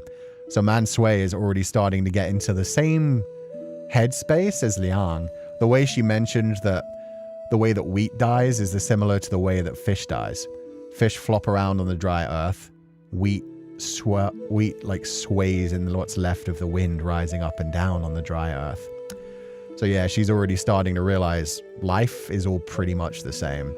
It all lives, it all dies, and if it dies around you and you have nothing to eat, you die as well. She's starting to connect the idea of mortality, and the idea is probably going to come full circle eventually when she realizes, oh, humans die like that too. Writhing around on the ground, just like fish, struggling to breathe, desperate just to take in one more breath. Good writing.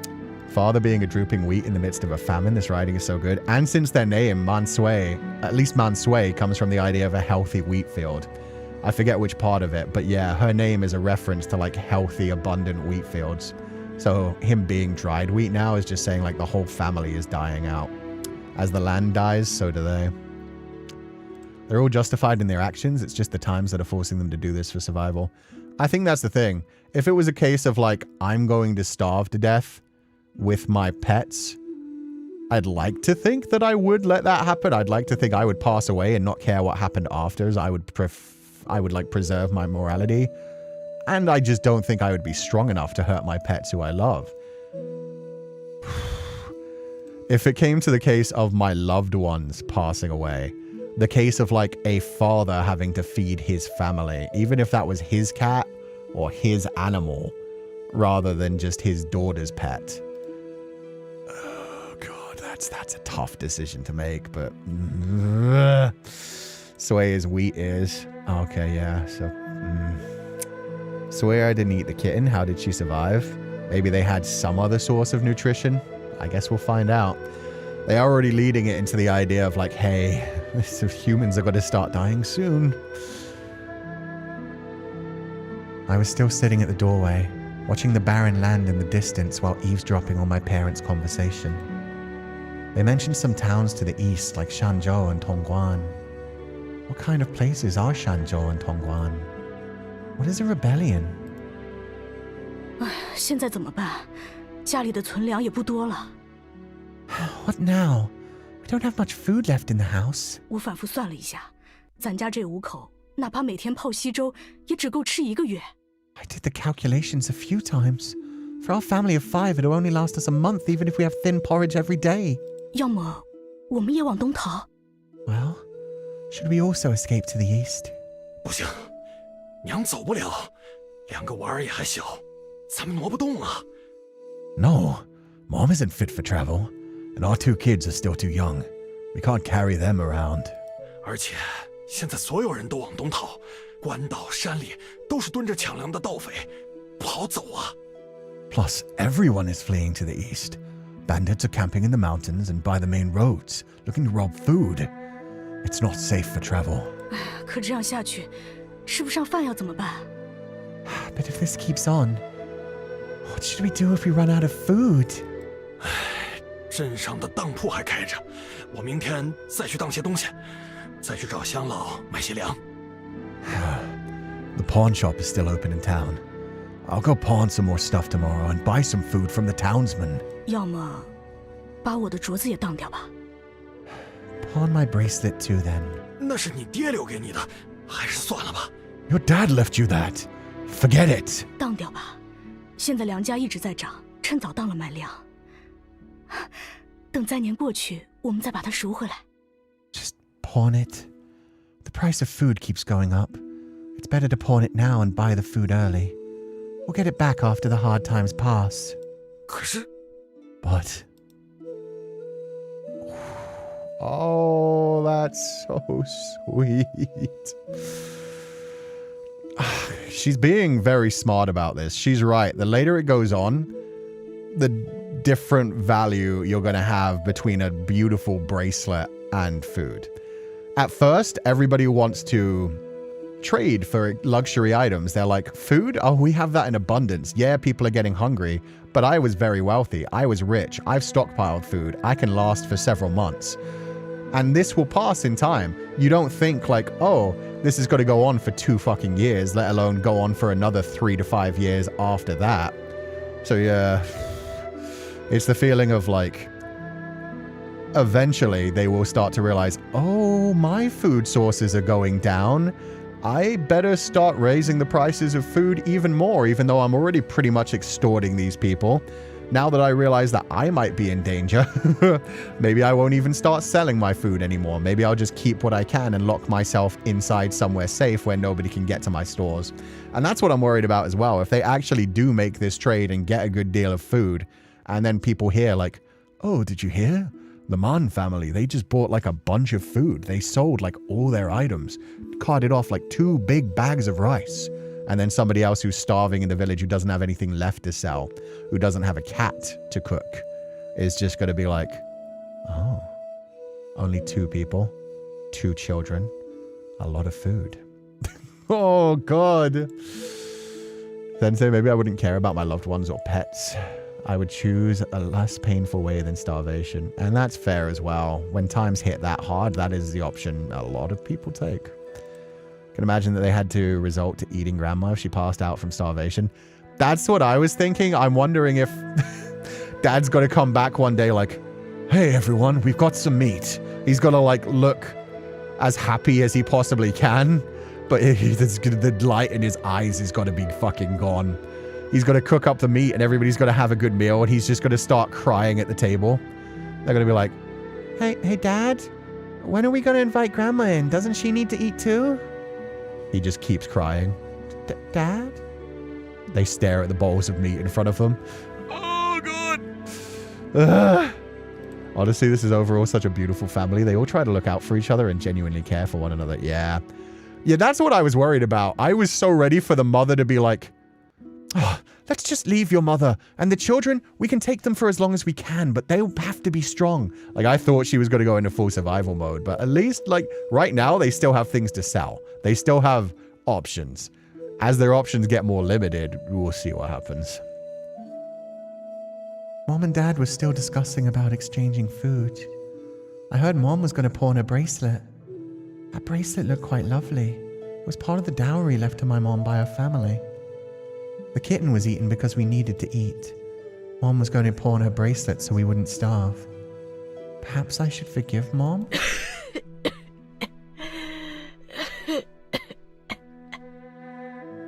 Suddenly, I heard my grandma coughing. Grandma was awake. She was sick for quite a few days and even passed out because of it. We were so worried about her, and she was finally awake. Liang! Mom! Dad and Mom quickly gathered around Grandma as she woke up.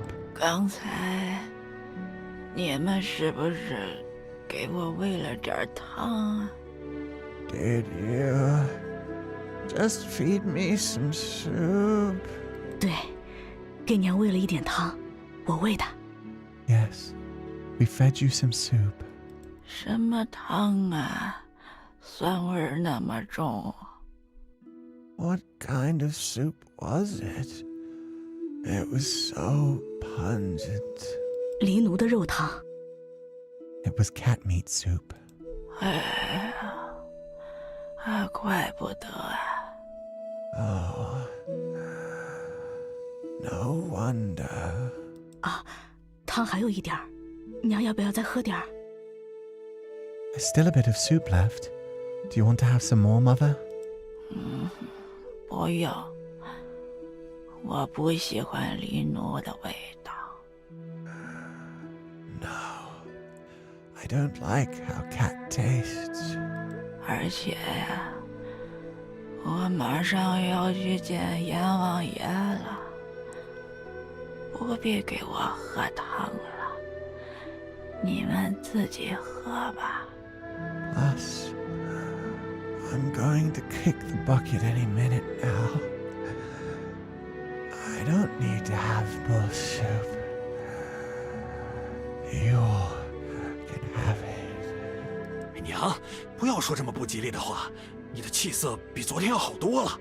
Mother, don't say such ominous things. You're looking much better than yesterday. 我自己怎样，也只有自己知道。 I'm the only one who knows how I'm doing. 我刚去了一趟鬼门关，见了牛头马面，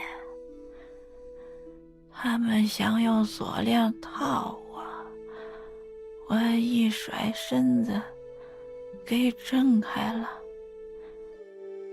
I just paid a quick visit to Death's Door and saw the hell gods who wanted to chain me up.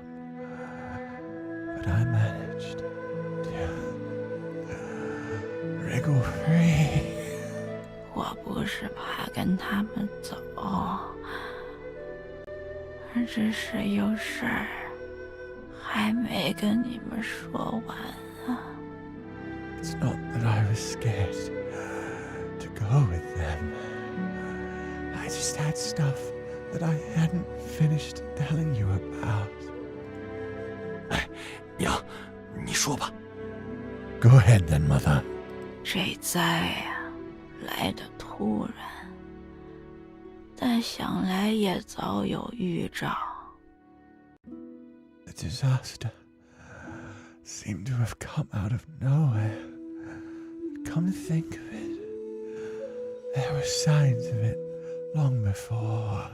早几年你爹走的时候，我就做了噩梦，梦到的场景和现在一模一样。现在说的话，好像在梦里也都说过。 When your dad passed away, I had a nightmare. The scene I dreamed of was exactly what's happening now. And it feels like I'm repeating what I said in that dream too. 你们在我走后，一定要去找水，要去找蛇。蛇的旁边可以挖井，有了井，村里的人 After 都 I 活 pass 了。 away, you must find water, find a snake, and dig a well beside it. With that well, the village will survive. 咱后院的那宝贝，不要吃，不能卖，因为有神仙寄宿在上面，不能得罪神仙。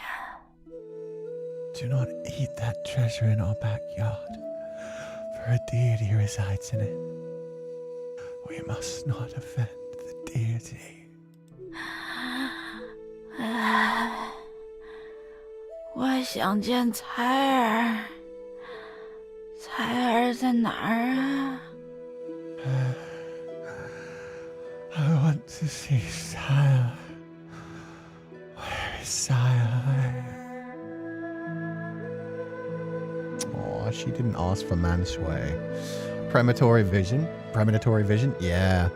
And one that might actually make sense. If you manage to find a snake after the drought's been there for that long, it must have a source of water. Most things need moisture. So yeah, if you do manage to find a snake, maybe it is finding something underground. That's actually possibly a premonitory vision that may work. I wonder what the treasure is buried in their backyard too, though. 奶奶，我在这儿。 Grandma, I'm here.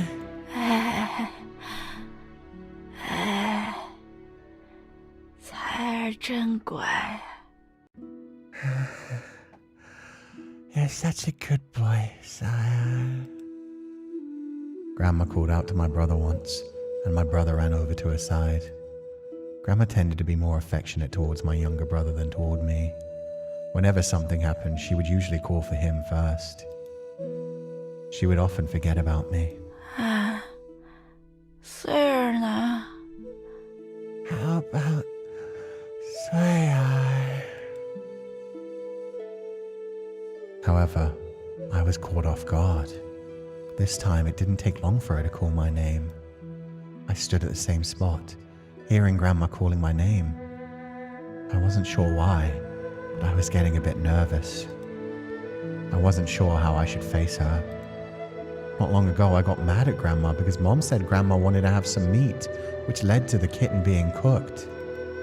But now, for some unknown reason, I'm not really mad at her anymore. 穗儿，快过来！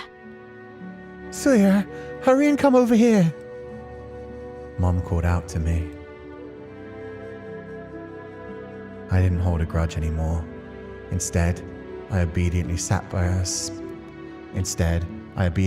by Grandma's bedside with my younger brother. 奶奶，我来了。 Grandma, I'm here. I gently called out to Grandma before sitting down and looking at her. Grandma was lying on the bed. Her breathing was weak but steady. I thought she would look pale since her body was weak. However, her face was actually a bit red at the moment.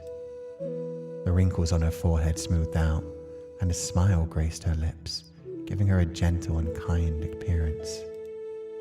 In my recollection, Grandma was always fond of arguments, to the extent that one might even say she enjoyed stirring up trouble for no reason.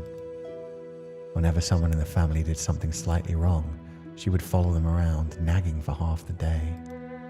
But now she's different from before, appearing so gentle and kind. It felt somewhat unfamiliar. I could hardly recognize this version of Grandma anymore. 彩儿，穗儿啊，来，奶奶要给你们讲故事。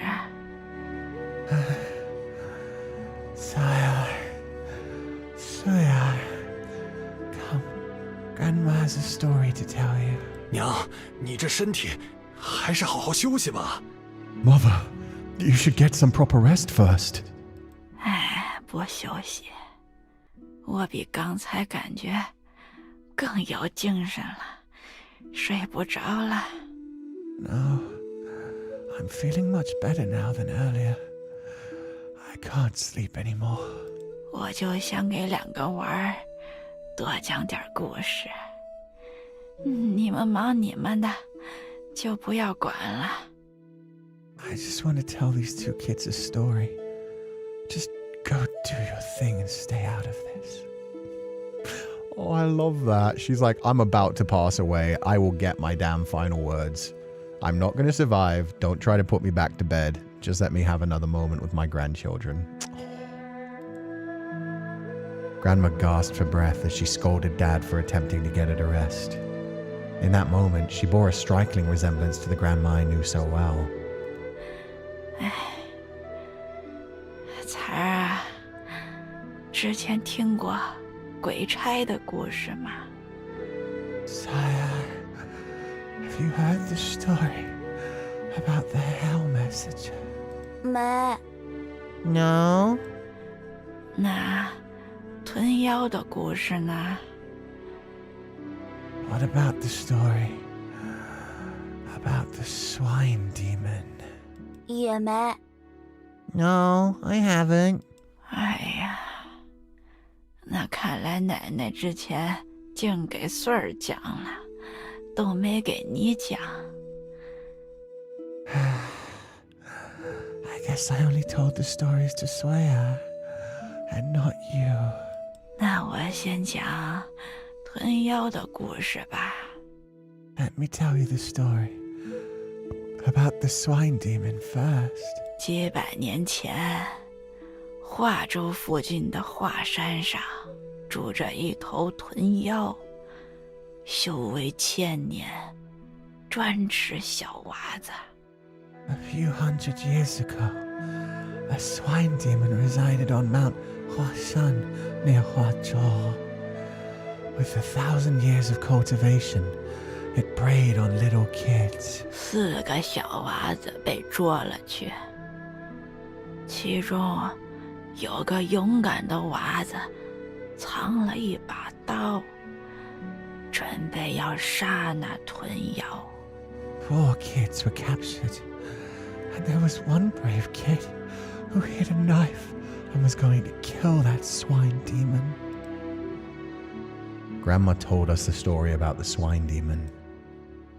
The sun went down as she went on and on.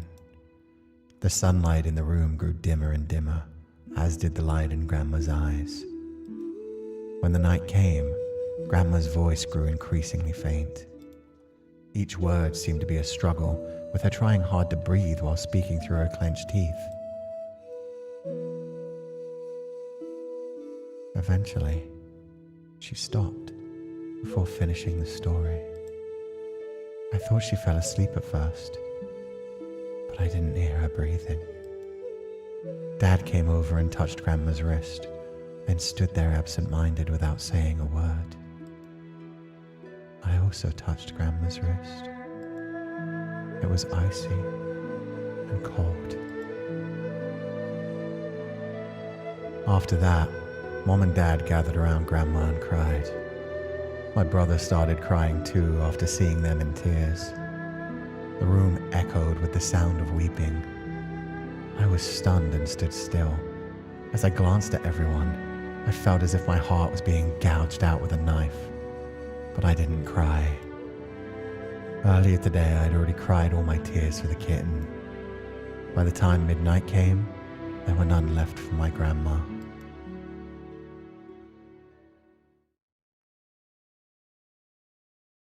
Liang Chapter 7, Bathhouse, the year of 1632.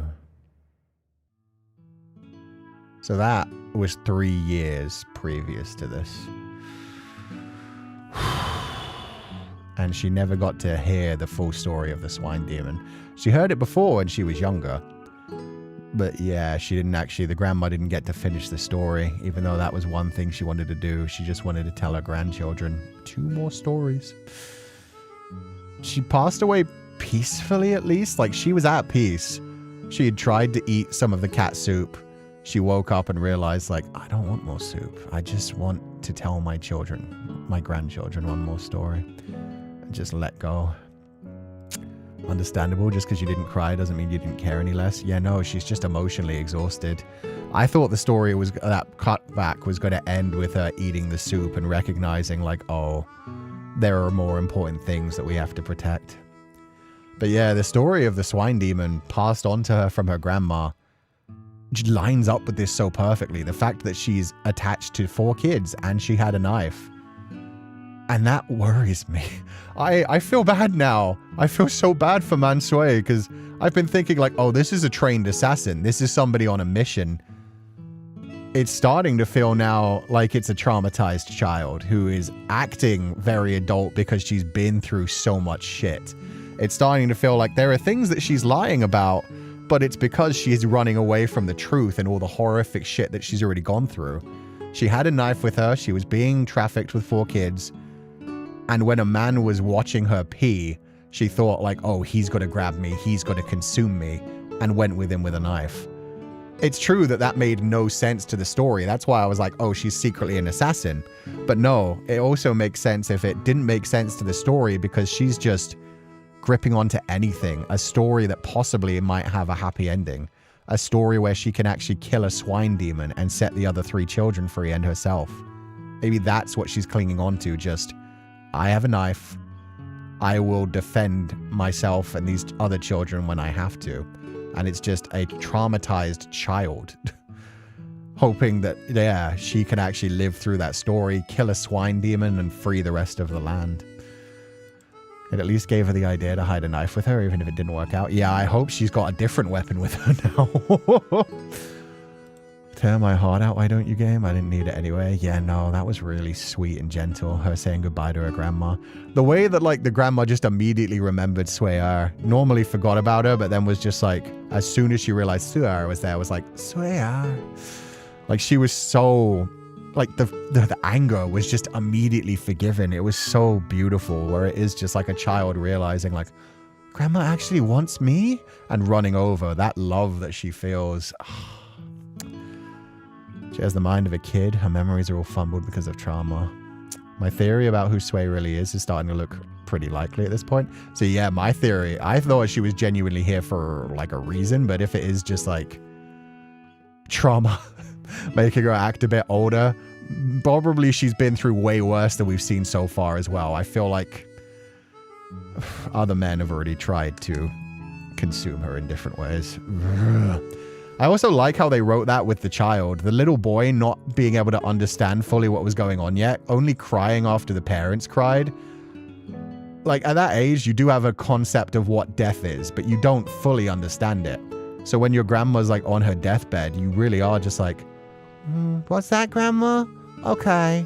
And then when she stops breathing and your parents start crying, then you're like, wait, what's going on? Like, everything's going to be fine, right? She's going to wake up. And then, like, it starts to clock in your mind, like, oh, I've heard about death. I know what death is.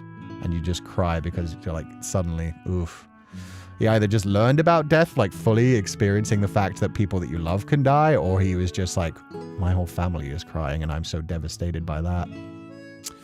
Maybe she thinks if she can kill the swine demon, she can save the world. That's what I'm thinking. Maybe the story is supposed to end with you kill the swine demon and then, like, it frees the curse that's on the land. Because if the swine demon is, like, controlling everything, that if you kill the swine demon, the famine ends and everybody's happy and, like, healthy again. Maybe that's what Mansu is clinging on to, is like, my life has some meaning. Even if I went through hell, I need to be the one who kills the swine demon. Oh, why does that keep changing when I press... What the frick? Sorry. My voice change is being a bit weird today. Leaving Shuigou village, it's a 3-day journey to Wenxiang. Each day we walked a bit, munched on rations at dusk and drank water. Nothing out of the ordinary happened along the way. If anything stood out, it was how the lambs started getting along better. One time, with tongue snoring away, I feigned sleep. The lambs took the opportunity to exchange a few whispers. 姐姐，你原来不是哑巴呀？ Sis, you could talk all along? 是呀，不是哑巴。 Yep, not a mute. 姐为啥要装哑巴？ Why'd you pretend to be mute then? 哑巴做事方便，谁都会对哑巴戒心少一些。 It's easier that way. People trust you more if they think you can't talk. 可要是被星爷和梁爷发现了怎么办？ What if Master Xing and Master Liang find out? 你们不说，他们便发现不了呀。应该不会说吧？ They won't if you don't tell them. You won't tell, right? 不说的，一定不说的。 Never. Oh, we won't. 姐姐，谢谢昨天把你的粮分了我一块儿。 Sis, thanks for sharing your rations yesterday. She sounds so happy. Oh my god, that's so cute. That's the first time we've heard Sui speak like that. Like, she was so full of joy there. Normally, she's like so quiet, even though she's got the little baby voice. 没事儿，你多吃点，好长大。 No problem. Eat more and get stronger. Also, I don't know if the character is the same. I don't know if it's a completely different character for the two children's names. But her brother was a Sui as well, right? So I'm not sure if it's even pronounced the same way tonally. It might be a completely different tone, and just because I don't know Chinese, I can't recognize that it feels different to people who know the language. But yeah, the fact that she hears this child's name and it sounds like her little brother's name, Sui. I think he was Sire. Sire. Gosh, I thought it was a Sui as well. My bad, Sire. Damn it. I even just got the names fully wrong. Still, it's a younger sibling, so she probably recognizes a bit of herself with her younger brother in the way that Hong'er and Sui'er interact with one another. Her giving like rations to the younger girl is probably like, hey, this is what I would do for my brother. Close enough. Close enough. 话说，你们为啥都叫我姐姐呀？为什么觉得我比你们大？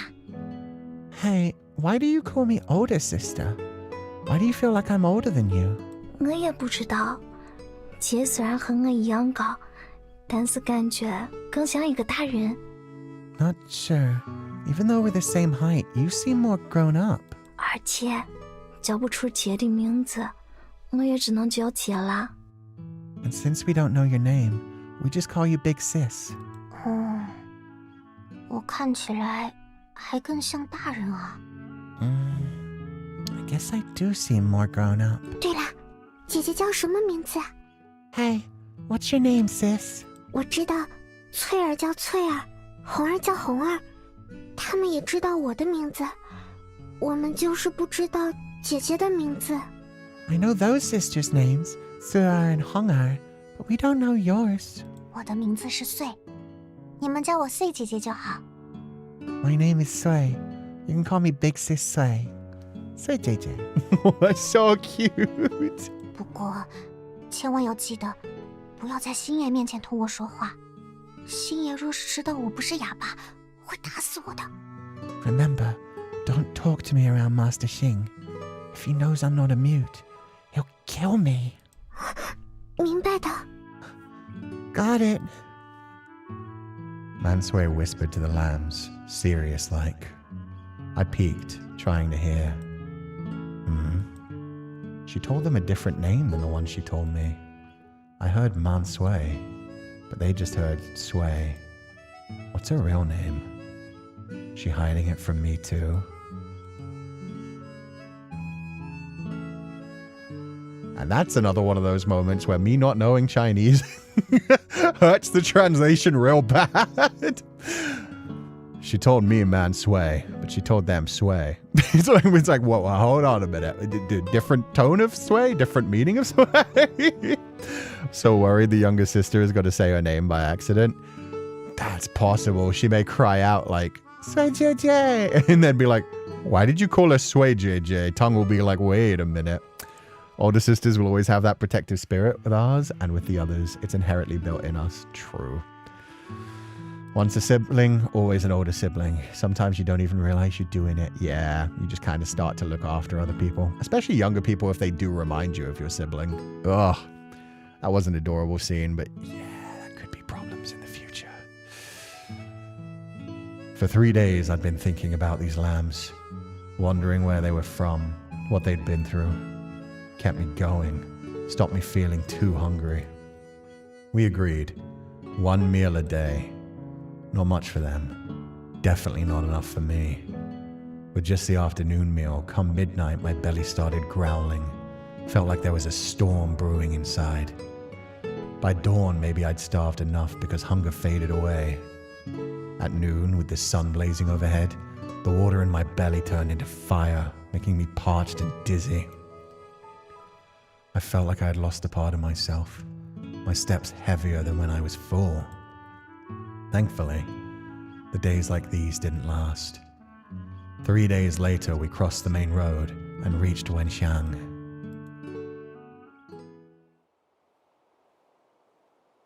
Now, wait a damn minute. It's like, holy shit, we're all the way back to the beginning. This is literally the exact same asset that they used for the quote-unquote inn that Yin-san worked at. Well, maybe they just followed the same blueprint. Yay, a town. Yeah, surely nothing evil will happen here. Working on a budget. Honestly, I'm impressed with the fact that they have so many NPCs in the game. We had 2 different sprites for the different soldiers rather than just like a silhouette. We had 3 different sprites for the hungry cannibalistic villagers. Honestly, impressive. I was not expecting that. I was expecting like 1 sprite for each or just like shadowy figures if they weren't main characters. So yeah, they put work into this, and the artwork still is beautiful. So I'm definitely not holding this against them. It's just like, yeah, it was funny to see the exact same one after so much production value. And all voiced. Yeah, every other character voiced except for Liang in his own thoughts / narration. I guess technically Mansui doesn't like voice her own narration as well, but she voices her lines even back in the background, in the backstories. Tung was right. Yin-san did indeed have an inn in Wenxiang. After we arrived, we asked around and quickly found it in the eastern part of town. It looked a lot like the one back in Huazhou, with similar size and decorations, just some minor differences in how the tables and chairs were arranged. Tung went inside to talk to the inn-waiter. The lambs and I waited in the lobby, catching bits of their conversation from a distance. 这位爷，请问您是哪位呀？是三爷的朋友吗？ Hey, who are you? Friend of Master Yin San? 是啊，我们是尹三儿那边的人，正在替他运货。货是4只小羊，要运到洛阳。 Yeah, from Yin San's crew. Here to haul stuff. 4 lambs headed to Liang. 哦，三爷的活我知道的，2个月前刚接过一对。 Oh, Master Yin San's deal. Had one like that 2 months back. 接过一对，也是去洛阳的吗？ Another delivery. Also Liang bound? 是啊，都是往那儿送的，而且也是几只小羊。 Yep, also headed there. With some lambs, too. That's not fucking good. Well, that completely obliterates the story of like, oh yeah, he's trying to adopt some children. You don't have a fucking like 4 children every 3 months kind of thing. Yeah, they're using them, consuming them in some way. Not good at all. No, they are consumable meat in this case. But yeah, I like how they did point it out in the game as well. Even in the game, they were straight up like, yeah, no, it looks exactly the same other than the furniture. The furniture's been moved around, but yeah, same layout. They're eating them. Yeah, or just torture, or just murder. Basically, they're having banquets like they were in Fata Morgana. 先不说这个，我们走了几天了，需要在这儿休息1天，再补充一些补给。 Hold on, we've been traveling for a while. Need a day off and some supplies. 明白，您在这儿休息就行。接三爷的活儿，在这儿住是不要钱的。若是想买什么东西，我告诉您在哪儿买。 Got it. Rest here for the day. No charge for Master Yin San's job. If you need anything, I'll lead you where to get it. 好，我知道了。那还有一件事儿，想找你打听一下。 Got it. One more thing, though. 什么事儿？ What's up? 李贵是不是在城里啊？他现在在哪儿？ Is Lei Gui around? Where's he at? 李贵？哦，李爷呀，他今天去东市的一家酒楼了。我等会儿给您指条路。 Li Gui? Oh, Master Li. He's over at the tavern in the East Market today. I'll show you the way later. 不用，我知道哪个酒楼。上次他带我去过。 No, I know where it is. You took me there before. Tung and the waiter were nearly done talking. They whispered a bit more. Then Tung came out of the back room and joined us in the main hall. 呀，我一会儿去市集买些补给，顺便去见个朋友。 Liang, I'm gonna head to the market to get some supplies and meet a friend. We can still buy food here? 买得到，毕竟是大城，有是有，但是价格听说翻了一番呢。他妈的！ Yep, it's a big city after all. But prices have doubled, damn it. Even if they've doubled, we're still going to buy. It's a long way to Luoyang. Also, what should I do while you're out shopping and seeing friends? 你看着这些小羊就好啊！我刚才跟店小二说了，带你们去澡堂，你可以带小羊们洗洗。 You watch these lambs. I told the innkeeper to take you all to the bathhouse. You can have a wash. You're not washing up before we go out? 我不用，我今天不住这客栈，要找李贵给我安排个地方住，也顺便在那儿洗了。 Me? No, not staying here tonight. Gonna ask Li Gui for a place and wash up there. 齐罗粉黛，浑圆妥帖，可比这些小羊们有的看呢。 Graceful and exquisite. Much better than these lambs. 嘿嘿，哥知道你不好这一口，不然呢也带你开开荤呐。 I know it's not your thing, otherwise I'd take you along for some fun. Tung winked and gave my shoulder a tap as he talked. Ew. Oh, no, my dude. Especially the way... you more graceful than these lambs. Bro, they need to stop bringing these girls up in these conversations. Should keep watch while sleeping. Yeah, I mean, I guess if you lock the door when you go into a room, it's not like they're going to break out, but... Adults have more chance to survive, I think. Oh, you mean like why they're transporting children? Probably just, yeah, easier to manage, even though there's less meat. Plus, as disgusting as it is, there are some people who just like to do horrible, disgusting, depraved things. For some people, it's the idea of, like, consuming innocence. So, yeah, who knows why specifically, but in general, it would be easier to control children. Fucked up, though. Fucked up. But do you go there instead for the lambs, Two-Tongue? Yeah, get him the fuck out of here. At least not the lambs. Still. After seeing his expression, I recalled who Li Gui was. I met him once. He's like Yin San in Wenxiang, doing similar work. Trafficking. But he mostly sold women, not lambs. He often tricked respectable women from far-off places into brothels, or dressed up girls from brothels to sell them elsewhere as servants. That's the sort of business he was always in. He ran a tavern in Wenxiang full of courtesans. Tongue went to find him to stay the night too. I reckoned he was up for a chat and some fun. I was not much into that stuff. Better keep an eye on the lambs so they don't wander off. Terrible, man. Yeah. Human trafficking. 水已经烧好了，这边请。 Master Liang, the water's ready. Right this way. Human trafficking and tricking people into sex work. So tricking people into, like, thinking, oh, we're going to have good work for you. Getting them away from their family and loved ones, away from their homes where they don't have any support system and anyone to come looking for them. And then just disappearing them and putting them into brothels in places where they hadn't agreed to work at. After Tongue left, the waiter took us to the inn's bathhouse in the back hall. It was a big bathhouse, about 3 times as large as the inn's lobby. There was a big pool in the middle and a large wooden tub next to it. Wooden buckets sat by the pool and tub, filled with hot water. White steam rose from the water, floating in the air like tiny clouds. The waiter then left, leaving only me and the lambs in the bathhouse. Hey, I'll untie your ropes so you can all take a bath. I'll use the big pool over there and you can use the wooden tub. Yo. Just the way he's like, I'm going to take the big one. You guys use the tub. Like, I get to soak and enjoy myself.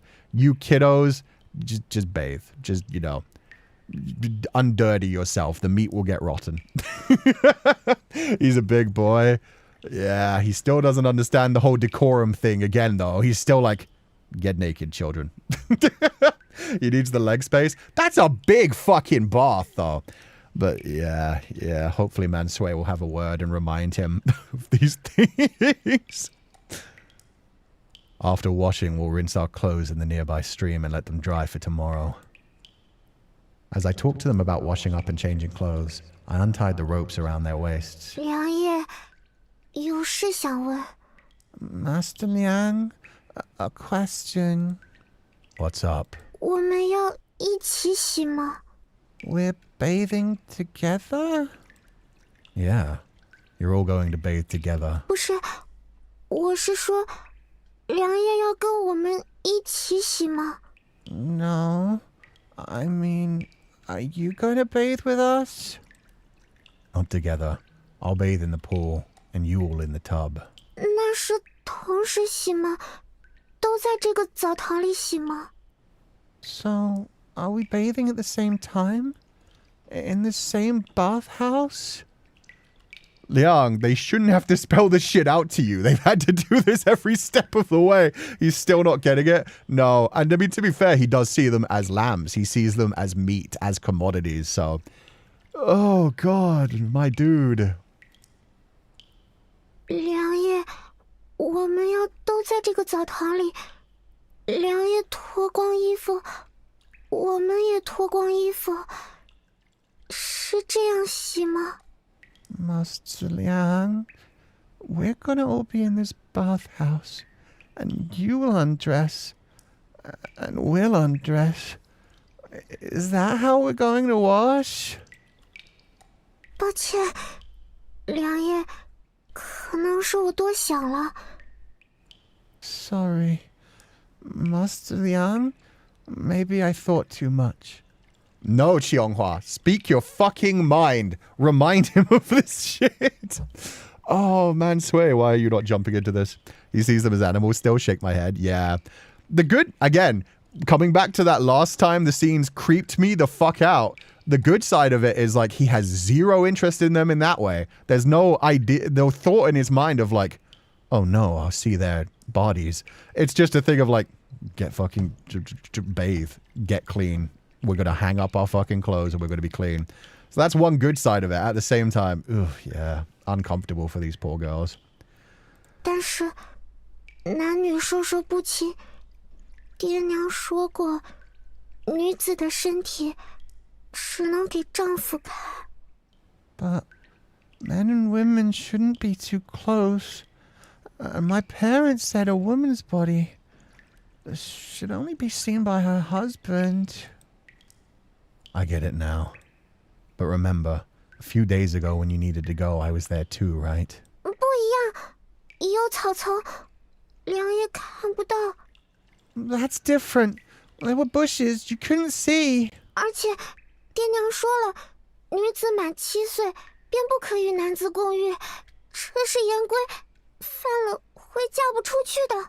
And also, my parents said when girls turn 7, they shouldn't bathe with boys. It's a rule. Breaking it means no one will want to marry you. Oh, Qianghua. For one thing, oh, it's so sweet that she's still thinking about marriage. She's still because I get the idea like this is horrible that she should even have to think about these things, but at the same time, it's cute that she's still like in that little child like fairy tale realm of like, well, I have to be able to get married someday, so I have to stick to the rules. I'm over 7. Oh, poor baby. I stayed quiet as Qianghua finished talking, not saying anything. Seeing me silent, she kept quiet too, not daring to speak. She kept her head down, maybe because she was shy or scared and didn't look at me. Poor dude. I'm hoping they're going to give me the option this time so we can get the fuck out of here. She has the princess fairy tale innocence. Yeah, exactly. She's been raised in a nice household. She's been taught by her parents all these stories, all these rules. She's got good manners. And now, like, that's one of her big things is like, but I'll need to get married someday and I'll have broken the rules. I won't be able to. And then how do I have my happily ever after? It's so cute. Ah, God. At the same time, yeah, we need to get the fuck out of here. This is why in The Last of Us, it was good that at least at the beginning, there was a woman with Joel. There was somebody equally bloodthirsty and fucked up, but at least there was a woman. Oh, Liang needs somebody traveling that would understand these things. She stood up for her beliefs, not wanting to bathe in the same room as me. At first, I felt awkward. But thinking about it, it made sense. I thought the other lambs were just kids, too young for men and women shouldn't be too close. But for some, turning 7 meant a clear distinction between genders. While the other lambs came from simple families and didn't care much about customs, for Qianghua, raised in a strict home, it was a big deal. I've heard stories of well-born women, shamed and driven to extremes over their honor. While I may not see gender divisions as significant, she might. Liang said, I'm a Ming Dynasty feminist.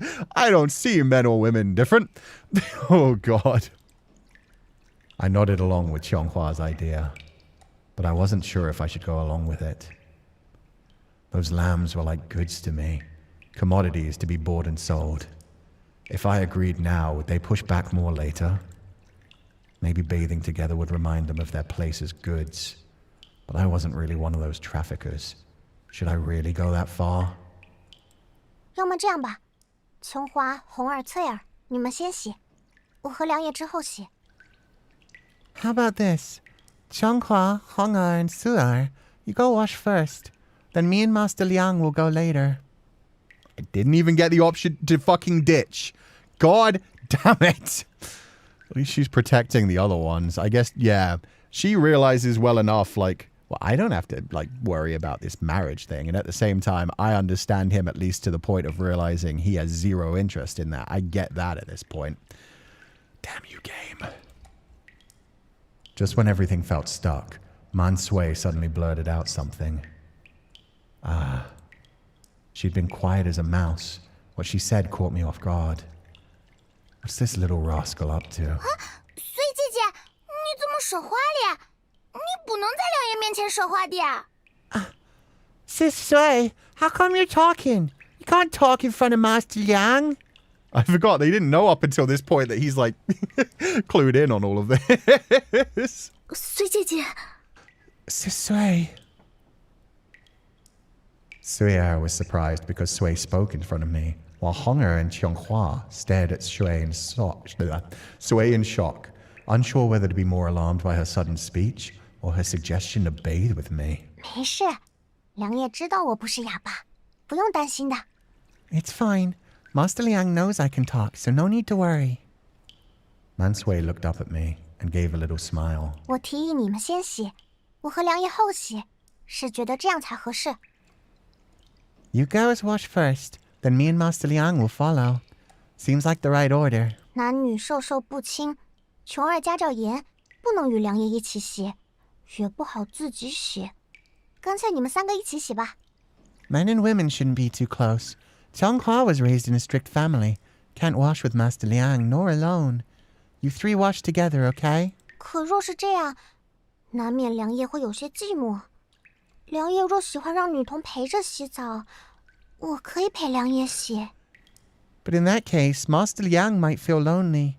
If Master Liang likes having girls around while bathing, I can join him.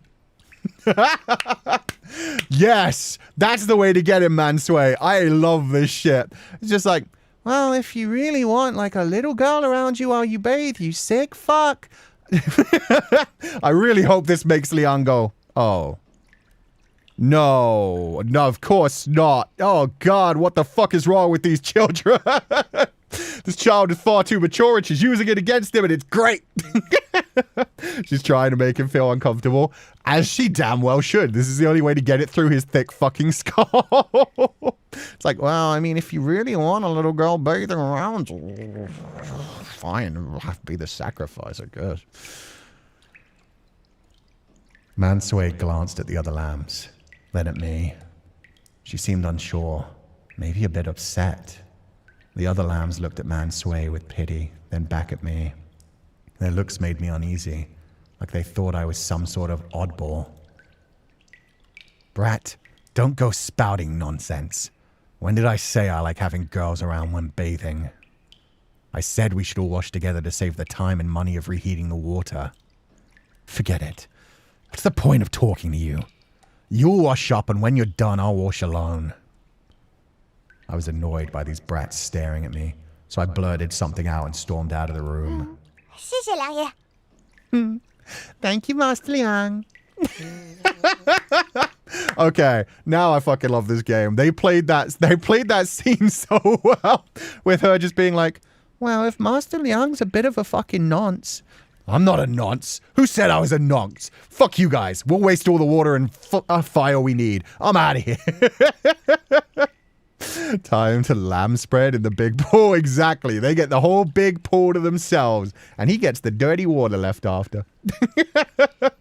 Mansu clocking him. Yeah. This is what Morgana needed to do in Fata Morgana. I mean, I guess she did a couple of times. Jacopo kind of just leaned into it. I think Sui is smarter than Liang. She certainly understands social situations better. At least when it comes to girls. That's my found family. Exactly. That's the good family dynamic we want. 谢谢梁爷。 Thank you, Master Liang. I heard the lambs thanking me as I left. I'm sorry. That fucking killed me. Her Mansu very clearly teasing him like, thank you, Master Liang. Like, it was so clearly like a twist of the knife of like, that's what I thought, bitch. The other one genuinely just being like, thank you, Master Liang. Like, genuinely like so happy to be like left alone to bathe alone. But then, yeah, he's just like, fucking kids. I hate these kids. I should have just killed them. We should have eaten that Mansu one. Wouldn't have to be uncomfortable. Should have just choked her to death when I had the chance. I exited the bathhouse and shut the door behind me. I stayed outside while the lambs bathed within. Even with the door between us, I could still catch snippets of their chatter. 这水好烫。Ow! Hot water! 这确实有点疼，看来还得再凉一下再进了。Yeah, too hot. Gotta wait for the water to cool a bit. 水池这边不烫啊，我们可以去这里洗。Water's fine on the side. Let's bathe here. 穗儿姐，梁爷刚才说了，他要在水池洗，我们不能洗吧？ Big sis Sui, Master Liang said he's using the pool. We can't. 梁爷说了吗？ I don't remember that. 我记得梁爷说过了，他说他要在水池里洗，要我们在木桶里洗。Yeah, he did. The pool's his, the tub's ours. 我也记得。Remember that too. She's so sweet and adorable. Suira is just like, I remember that one. That one. I remember that one. 对，穗儿姐，我们还是不要。穗儿姐，你怎么踩到水池里了呀？ Hey, Sis Sui, maybe we should... Sis Sui, why did you step in the pool? 没事的，我们也来这边洗吧，不用管太多。 It's fine. Let's bathe here too. Don't fuss too much. 4个人用木桶太挤了，肯定是要用水池的。等我们洗完后，再帮梁爷换新的水就好。 4 of us in one tub is too cramped. We should use the pool. After we're done, we'll help Master Liang change the water. 那好，穗儿姐会放水池里的水吗？ Okay. Will you drain the pool, Sis Sui? 我看看，应该是这么弄。怎么直接就放水了？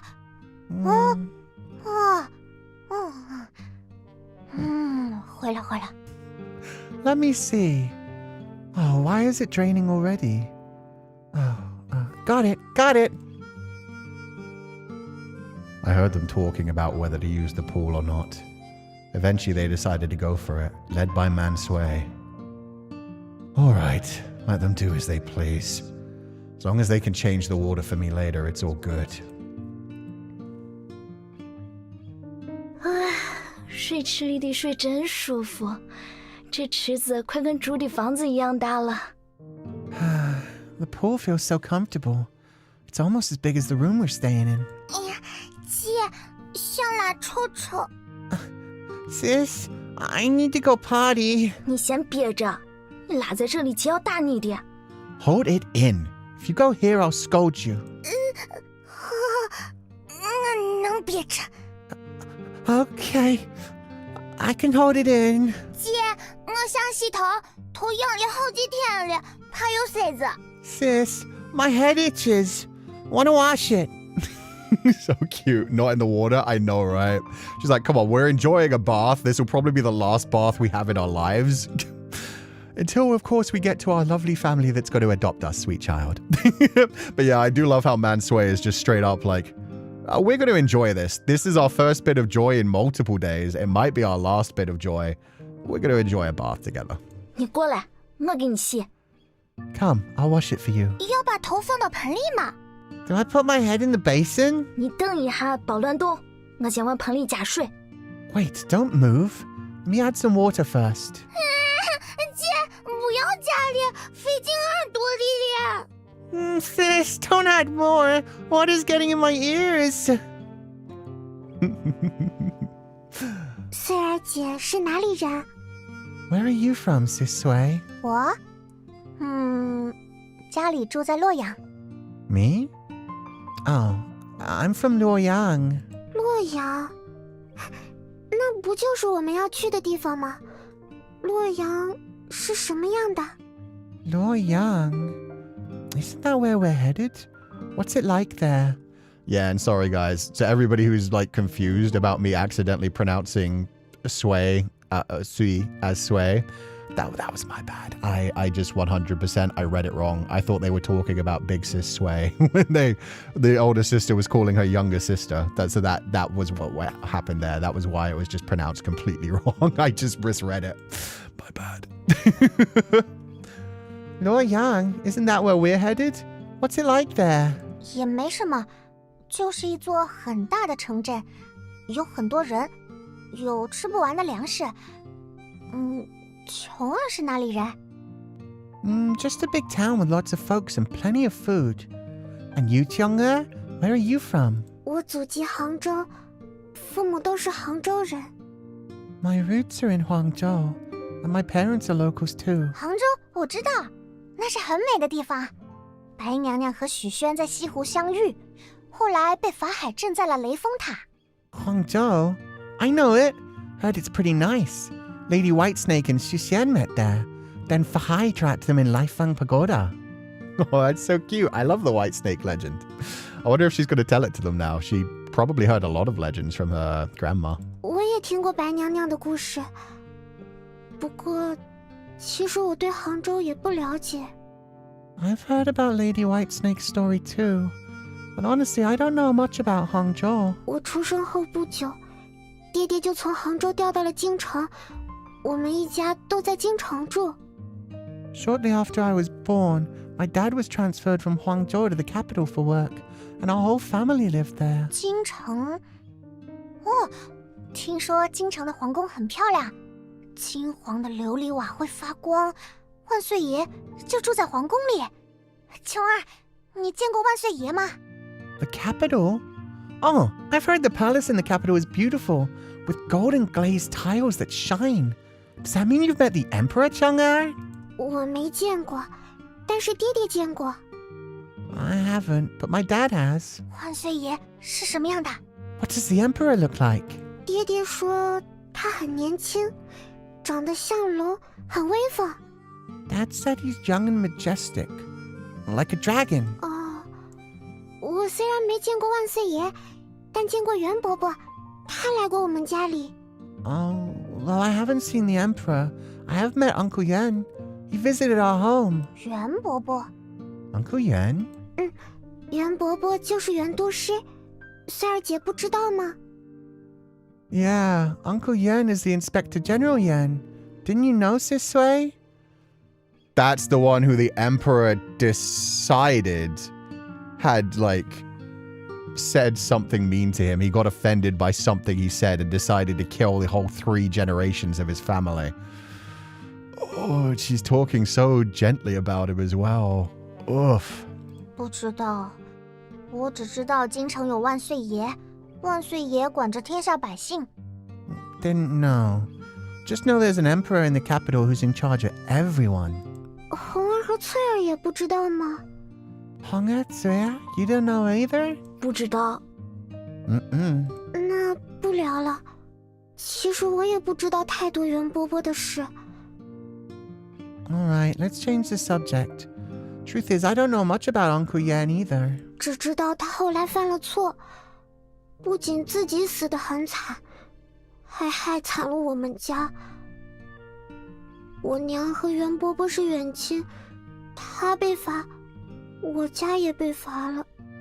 I know he messed up later on. Ended up dying horribly and caused trouble for our family too. My mom and Uncle Yan were kin, so when he got punished, we suffered too. 听说琼儿，你是被星爷他们拐来的。 Hey Chang'er, I heard you got snatched by Master Xing and his men, huh?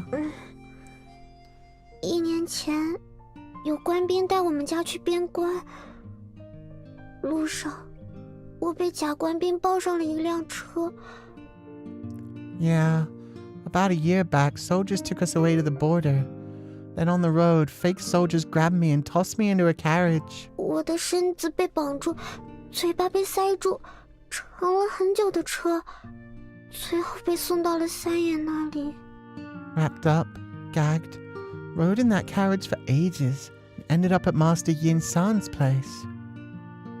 Jesus Christ. And so it was fucking Tung who kidnapped her and trafficked her. So he probably, yeah, he kidnapped her. And then, like, when he got him to Yin San, was found out about the job to, like, traffic the 4 of them across. Oh, God. Horrible piece of shit. 你没想过要跑？ Ever thought about running? 我不敢跑。三爷说我要是逃了被抓住要被打死，还给我看了小孩的骨头。I didn't dare. Master Yin-san said if I escaped and got caught, I'd be beaten to death. Show me some bones of children too. 而且爹娘早就不要我了，他们本来就没想着找我。Besides, my parents didn't want me anyway. They weren't even looking for me. 这是尹三和你说的。 That's what Yin-san told you? 那你别信他，也别怕他，你爹娘一定还想找你的。 Don't trust him. Don't be scared. Your parents must be looking for you. Yeah. That's so cruel. Yeah. Put the fear into her by like showing her children's skeletons, which probably were real, because I wouldn't be surprised if Yin-san occasionally treats his merchandise so badly that they pass away and he has to dispose of the bodies because he doesn't want to get caught for the shit that he's actually doing. So yeah, probably showed her some real children's bones and basically said, if you misbehave, you die, you end here. And then also lied with the whole, oh yeah, your parents aren't even looking for you anymore. We don't know if they are or not, but likely they fucking are since they were kidnapped by fake soldiers on the road. And yeah, it's just a way to convince them that like, oh, there's nowhere for you to go anyway. Like, nobody's looking for you. The good parents are dead. Quite possibly as well, like when the bandits attacked her family, it's possibly they were killed there and she was taken because they realized she could be of some value that wouldn't fight back. Maybe. I heard Mansu and Qianghua talking a lot. They seem to be talking about things they shouldn't. Their voices got quieter afterwards, almost too quiet to hear. They probably realized I might be listening from outside the bathhouse, whispering secrets. Could those two lambs be planning to escape? That won't work. Hey, quit chatting and bathe. I'll give you one more stick of incense this time. If you're not done by then, I'm coming in. Liang, 你不能进来。 Master Liang, you can't come in. Why not? 我们还没洗完，洗完了还要洗衣服，一炷香时间不够。 We're not finished bathing. We still need to wash our clothes. One stick of incense isn't enough time. 梁爷，还有一件事想要问你。 Hey, Master Liang, I got one more thing to ask you. What's up? 我们等会儿洗了衣服要怎么换衣服？这里没有能换的衣服。 After we're done washing clothes, how are we going to change? There's no extra clothes here. I heard the rascals chatting in the bathhouse. Seems like it's true. I only told them to wash and dry clothes, but didn't give them any to change into. Without clothes to change into, they can't hang out the washed ones to dry. Won't have anything to wear after bathing. Should I let them ask the invader themselves? Didn't seem right. Wait, I'll go find you some. 谢谢梁爷。 Thank you, Master Liang. Such a hassle. Mansu, normally... 梁爷，你能找到木刷吗？我们想刷刷脚。 Master Liang, can you find a wooden brush? We want to clean our feet. They're really asking for the world now. They're getting like more confident about like, this guy likes us. He'll do things to make us more comfortable. Like he doesn't want to see us naked. And now she's really pressing it. Just like, hey, can we clean our feet with a brush? This man. To be fair, I thought that they were like, I was worried there it was going to be like, Mansu, don't try to sneak away. Like, honestly, this would be a bad decision. He will find you. But no, she's just like, how far can we push this? How many luxuries can we get? Clean what? So much to do. 走了那么多天，脚脏的难受，不刷之后走不动。 After walking so much, our feet feel dirty and uncomfortable. Can't walk without cleaning them. Wait. Such a hassle. 梁爷，翠儿还是憋不住了，能找个尿壶吗？ Master Liang, Shuigou can't hold it. Could you find a chamber pot? Bold of you to ask me to fetch that. Want a slap? 梁爷，那孩子不照了，我不敢再提了。Okay, forget it. I won't ask anymore. 梁爷，拜托去找个来吧。一会儿翠儿拉在水池里，你之后也不好洗。Master Liang, please find one. If Tsu'ai goes in the pool, it'll be hard for you to bathe later. 求求梁爷了，帮帮翠儿吧。Please, Master Liang, help Tsu'ai out. Wait! Such a hassle! Congratulations, you've adopted children. This is how it feels to be a father. Can you get me this? Can you get me that? If you don't do this, she's gonna shit in the tub, dude. Smart move. Yeah, Mansu has him wrapped around her finger. Everyone else, he can just be like, shut up, brat. With Mansu, he's like, fine. The lambs had me fetch quite a few things for them. Some clothes, a wooden brush, and a chamber pot. I made a few trips, each time bringing these items to the bathhouse door and giving a light knock. Soon enough, a thin arm would reach out, thanking me quietly as they took what they asked for. I leaned on the bathhouse door, hearing the giggles of those lambs inside. Damn it. This wasn't right.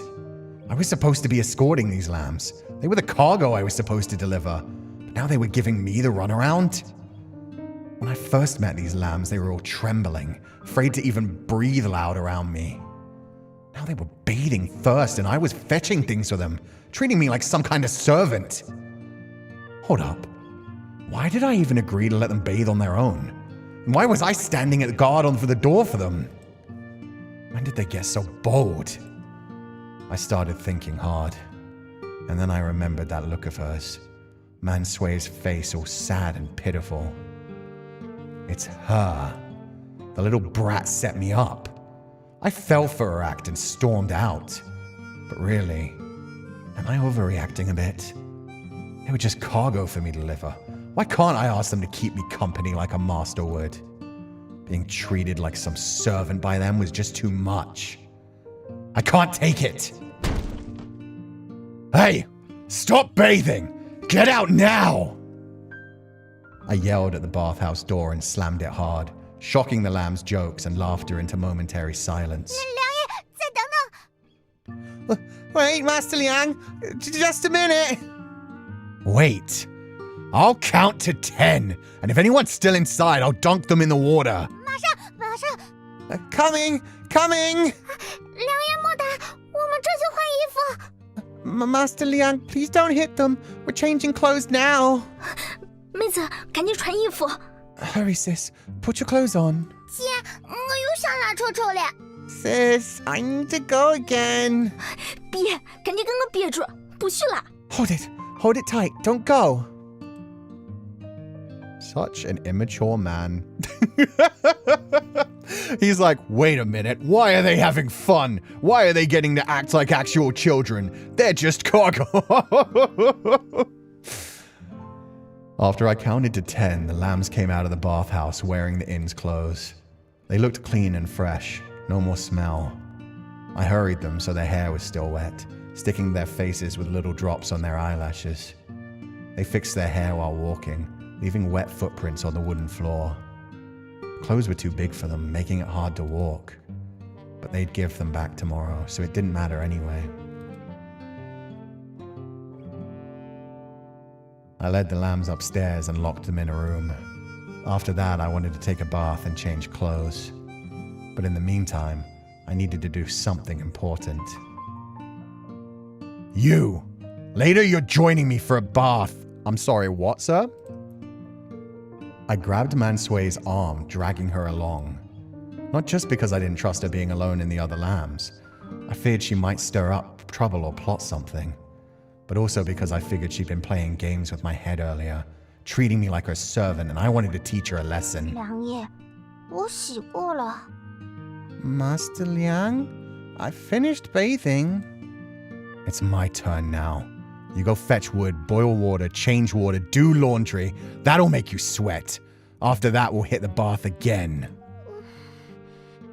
这些事都让我一个人做，梁爷也真要我陪你洗啊。All of this on my own? And you really want to bathe with me, Master Liang? Yep. All your job, and I do want you to bathe with me. I glanced at Mansu, smirked, and reminded her of my order. 好吧。Fine. Seeing how determined I was, she stopped begging and quietly went along with me, head down as I pulled her by the arm. Bro? What the fuck? This game? Yeah. FBI open up. Yeah. Liang is gotta be questioned for this shit. I hope she manages to wriggle her way out of this one as well. Finds a way to make him even more uncomfortable, but God, I hope this game doesn't make me more fucking uncomfortable. A splash. Mansu poured hot water into the wooden tub. She had to make lots of trips with the wooden basin to fill the whole tub, which took a long time. When changing the water, she walked carefully to avoid slipping, and when pouring water into the tub, she had to stand on tiptoe. It took her nearly 2 hours to finish draining, cleaning, fetching wood, and adding water. By now, she was sweating a lot. Her cheeks were red, but she was almost done. 梁爷，我好累。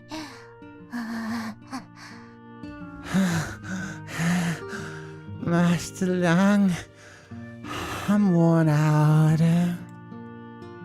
Mansu stood in the bathhouse, her eyes tired, like she had no strength left. Her legs shook a bit from all the work, and she was covered in sweat. Seeing her like this, I couldn't stay mad.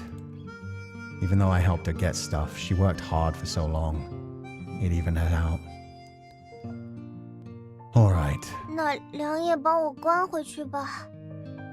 Could you please send me back to be with the other girls, Master Liang?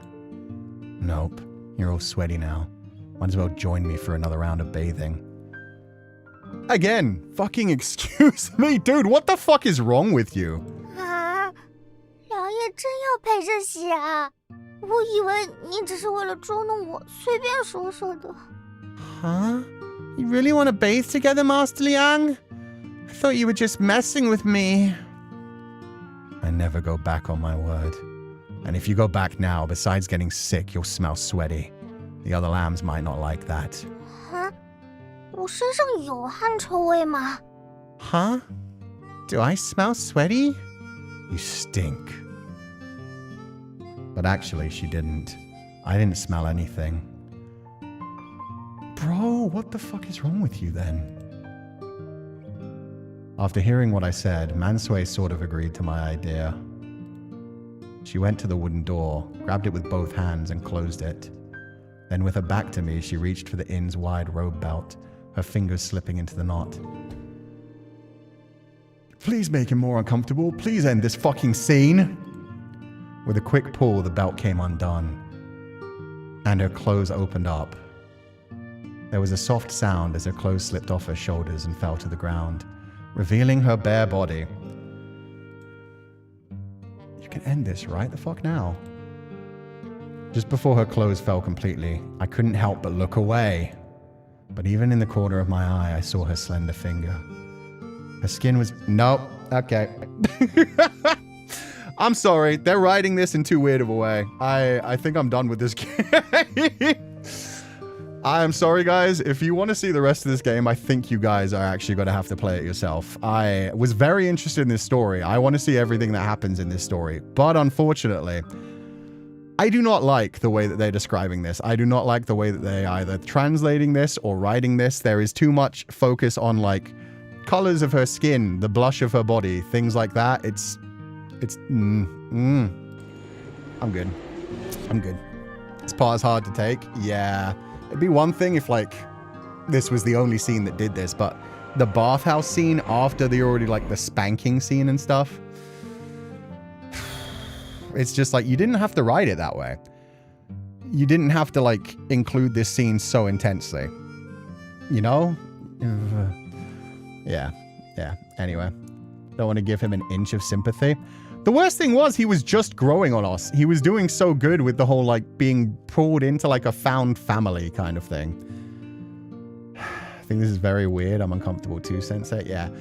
I will play things like this offline if it's like, okay, it's just a scene and it's like important to the storyline when it comes to the actual characterization and stuff. But I'm definitely not going to be like voice acting this through a damn scene. BGM is a bit uplifting for this scene. Exactly. It's written weirdly. Yeah, exactly. And even if they're trying to do the whole, like, we're trying to make you uncomfortable and realize how fucked up Liang is, and the way that Mansu is manipulating him is using that against him. Yeah, I was rolling with the whole idea of like, oh, he's like starting to really like her, like, you know, a little girl, a little daughter. Like he's starting to realize he cannot resist her when she asks for something. But yeah, that's good for me. I'm just gonna... How do I save? Sure.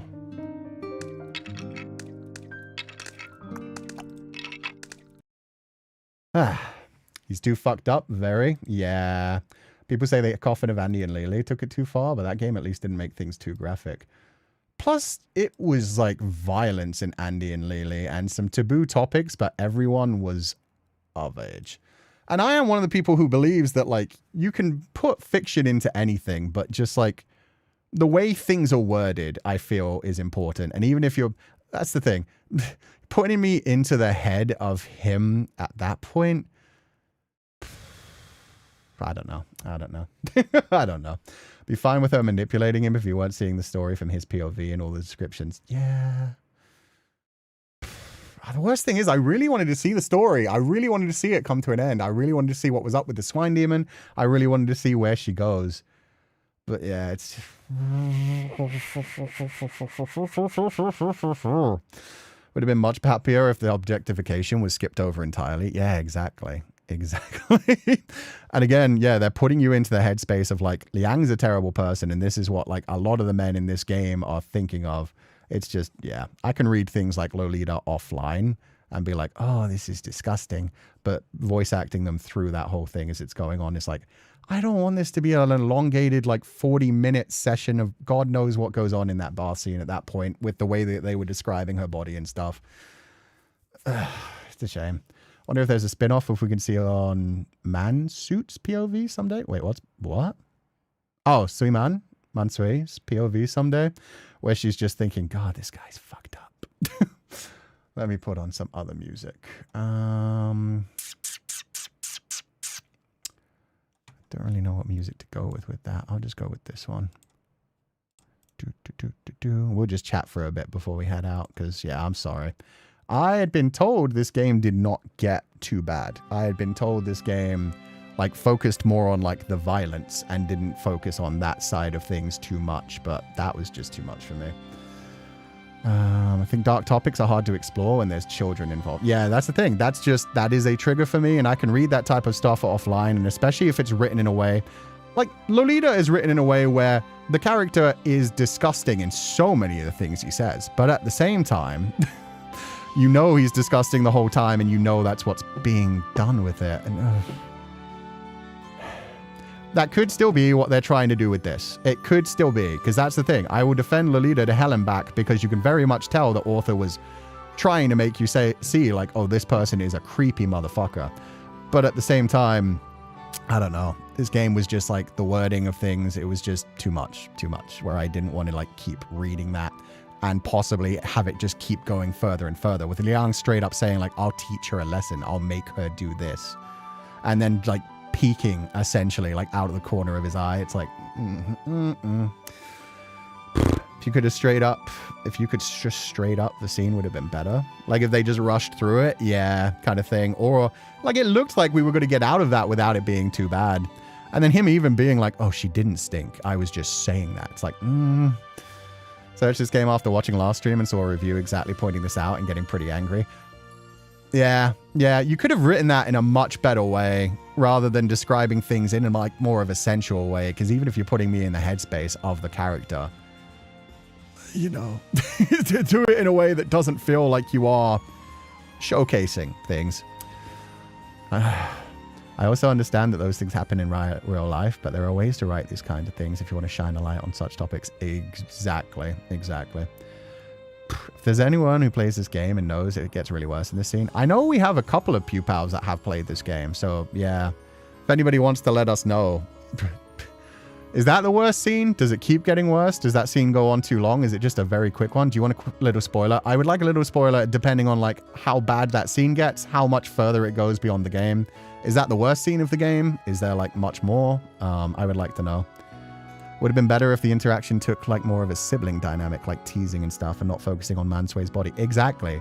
If we stuck with the whole idea that Liang was just not seeing her for a woman at all, if it was just like that brat, oh god, her body looks like she could topple over, that kind of thing. They were focusing on how tired she was. The voice acting was doing well, but then yeah, they leaned into like other things, which was like, bro, you are not. Maybe read some of Supras and Streamlabs that come after, and there comes other topics. What?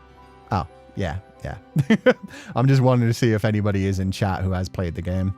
I'll give it a try to play someday and analyze the game actually, but might be going to play per month because I need to pause every chapter. And sometimes it's good to have something that creeps you out on the level where you do need to take breaks and just like absorb it slowly and be like, oh. But yeah, the voice acting was not doing well. I thought she sounded like she was pretending to be exhausted. I thought she was trying to make him uncomfortable. I thought the voice actress was doing well at what she was supposed to do. It's just it wasn't creeping Liang out. And that was a fucking problem. Just that scene, they have a normal conversation, but there's also a CG of her leaning out of the bathtub. Okay. The fact that he describes her like that, it's like he does not see her as a kid. Exactly. Does not get worse like that really, but it goes on for a bit. And she is looking somewhat at him too. But that is just the end of that, at least. Okay. So if we could have at least just, like, skipped that scene, but that's a long scene that probably gives a bunch of backstory and stuff. And he is going to be constantly, like, adding things like that. Observations. Yeah, no. I'm a pussy. I can't do it. I'm good. Being clearly aware of your own boundaries is very important. Yeah, and I am disappointed, so I am sorry if anybody really wanted to see the rest of this game. I probably could play that offline, but just voice acting it and going through every line, just aggravating. Depending on the CG, I might even be able to take it if it was like everything is covered up. But again, there's a difference between like drawing a child like a child and drawing a child where you're trying to pay attention to certain body parts, even if you're keeping everything tasteful. So nah, yeah, I'm good, and I'm sorry. But if anybody wants to play this game, like, honestly, some of the writing was really good. The storyline is so dark in an interesting way. The cannibalism themes were so good. I really wish I knew what happened in the rest of it. Skip button, or I don't know. Yeah, I think I'm just going to stop for now. It's unfortunate, but yeah. There was a skip button that still give you any important information. Exactly.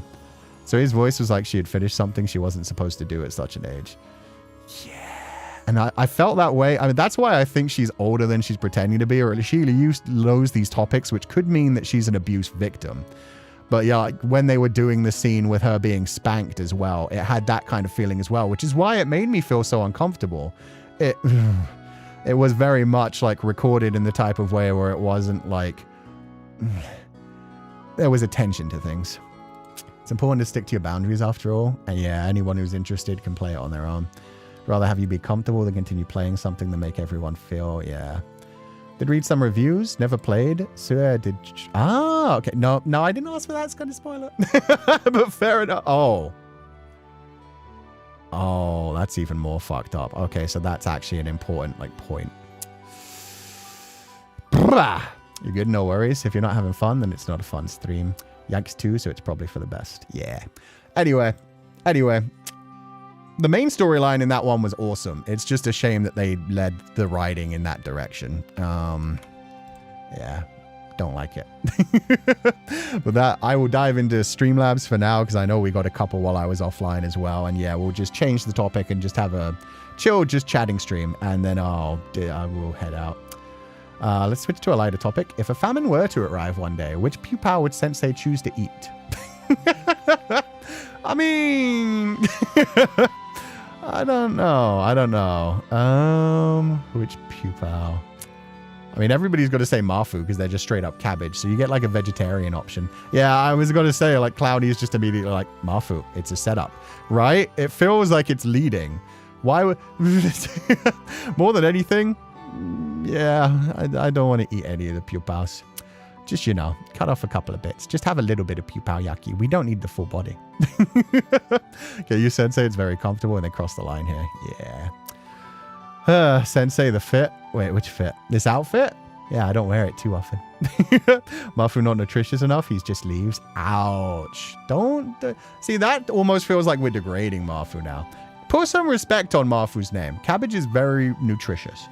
But yeah, nah, no eating today. I think banana tastes good. You're right, but I feel like if we say that, Kushami's just going to lead it in a very different direction, and it's got to be an issue. People just threw Mafu out there to be eaten. It comes up. It comes up. We need more food-based pupals. We haven't had a food-based pupal in a while. Lil Plathy, thank you so much for donating to the Feileacans. Happy early Valentine, Sensei. May you have a good one. Wink. If this violates your rules, I'm sorry. Not knowing what it's for, would you pick A or B? Number one, thank you for the huge donation. Number two, that didn't violate my rules. I hope. I hope that was it's fine. Pick A or B? B. Let's go with B. A is good. Also, happy early Valentine's Day. I hope you guys will enjoy the Valentine's Day stream in 2 days. Try Princess, thank you so much for donating to the Feileacans. No message on the message. No message on the donation, but I hope you're having a lovely day. I'm based on a kind of dessert. Oh. I mean, I know your name's Frosting Dumpling, but... I guess, yeah, no. The wings and the little bit on the chest does kind of look like cream, actually. Okay, there you go. You get your dessert. Oh, my God. We got vegetables. We got meat. And we've got dessert. We've got a full-course meal already. Isn't Shizu's profile picture takoyaki? Wait, which Shizu? Which one? I do not see a Shizu in chat right now. Does anyone have a favorite candy to treat on Valentine's Day? I like chocolate-covered cherries. Because I know chocolate-covered strawberries are the ones that people prefer. Like, they seem to be more popular. But chocolate-covered cherries, where they're actually, like... They've got liquid to them as well. It's like like a maraschino cherry that, like, pops in your mouth.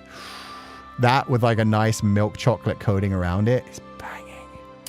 Eating my donuts if someone wants some. There you go. We're trying to spare the pupils. Working on a Féileacán fic, but the intro got too long. It's Jova. As long as you're having fun writing it, it doesn't matter. Just enjoy your writing and have a good time. Thank you for your donation. Thank you so much, Tri Princess. And you changed your image again. It's not Zelda no more. That's one of the dudes from Genshin, right? I forget his name, if I'm correct. Let me know if I'm correct. Shizun. Okay, yeah, Shizun. I just don't see them in chat right now, so I can't grab their thing to show the picture. Takoyaki makes sense, though. You guys are very takoyaki shaped. It's Shao. Thank you. Okay, I thought I knew that character. A balanced diet of pupals. Exactly. We make our way through the whole, like, pupal smorgasbord. I mean, I'm flower. You can eat some flowers. Maybe delicious. You can make some really good cocktails with, like, flower petals. Rose petals in, like, a drink can be really good. Tea may be terrible poison. It's a risk you have to take. Yo, poison ivy style. Let's go. I was thinking about making chocolate pupals, but I'll try that next year. That would be so sick. I'm sure you could do, like, a really good design for the face with, like, chocolate. Black chocolate, white chocolate together would look good. We're thinking about nutritious and something that can fill a stomach. Maybe something full of protein? Meat's full of protein. I don't know why it was said that way. Cherries just make me think of Black Forest. Come to think of it, yeah, I guess I like chocolate and cherries together. It works well for me. Chocolate-covered nuts are good. They are too. Yeah, chocolate-covered... Which ones do I like? Brazil nuts? Macadamia nut? No. Chocolate-covered... I don't know, the big round ones that aren't chestnuts. I think it might be Brazil nuts, but them covered in chocolate is good. Chocolate-covered peanuts I'm not really a fan of. Peanuts I feel like are sweet enough by themselves. If anything, you can add spices to them, and I feel like that kicks a bit more than adding chocolate to it. My Sona, eternally trapped in my drafts, is unfortunately not food-based. Sorry, Pupals. Any Pupal can be eaten if you try hard enough. Every Pupal is still a Pupal. Pupal's still meat. Still protein. Is good. Cloudines might be made of cotton candy. True. It does look quite delicious, but it might just be a drink. Even then, be very good if you're trapped in a desert and you just need some water. Heads up warning for Valentine's Day. All Pupals will probably submit Feileacan 10 minutes before stream. I know. I've gotten used to that. It's gotten to the point where I never ask people for like extra... Oh, it is hazelnut. Thank you. Chocolate covered hazelnuts is like, that's the big round one that I like the most when it comes to like chocolate covered nuts. But yeah, no, it's gotten to the point where I never ask people for like... I never like remind people like, oh, there's a deadline coming if you guys want to like slip anything in, because it happens every week. Even just for like the Yoshiateo Ku Sensei weekly things. Like the whole week, there'll be like 4 or 5 entries. And then within like the final 3 hours before stream, there's suddenly like 20 more that come in, and it's like, oh, sick, they got their homework done in time. So yeah, I've given up on like ever having to remind Pupals. It's just like, they'll get it done. They slack. They take their time. They make it as perfect as they can. That's cool. Sensei, I have a question. What food for Chinese New Year do you have? Can we have early food tax? How could you have early food tax if it's for Chinese New Year?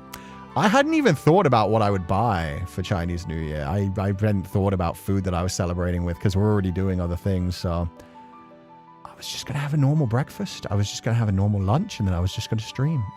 So I don't know. My Pupal soda isn't a dog butterfly. Will it diverge from the lore too much, Sensei? I'm so sorry for that spoiler. No, you're good. Honestly, like, we have Pupals that have like cat moths or other kinds of like insects combined with things. The thing about Pupals is they're really just a way for you guys to tie into the story if you want. The main Pupal design, I would say, is technically like the Féileacán Pupal Sona design. It's a butterfly dog, so it works with me and it works with my characters. Same for the dusk butterfly. The dusk butterfly, the colors are all there for important reasons. The shape is important. But yeah, you can technically have your own form of a dusk butterfly. You can have your own form of a Pupal Sona, and just consider it like your character in a different tier.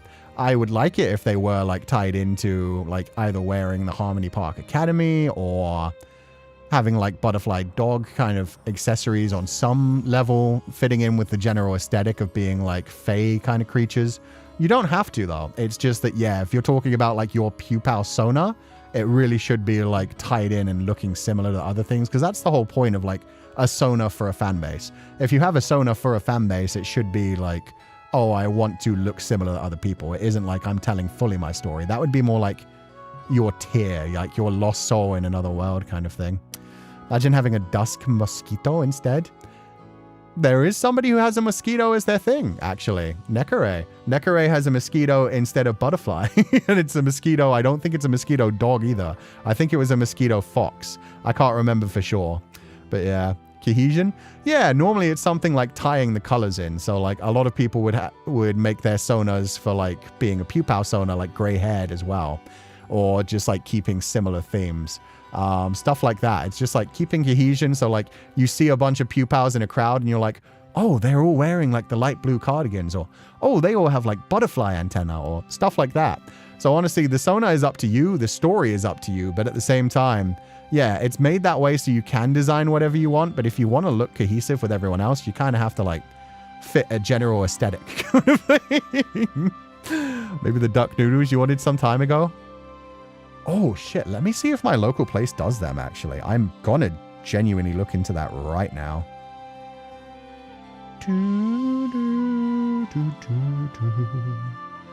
Because if they do, they're open on Monday, so I could order it the night before and then just heat it up.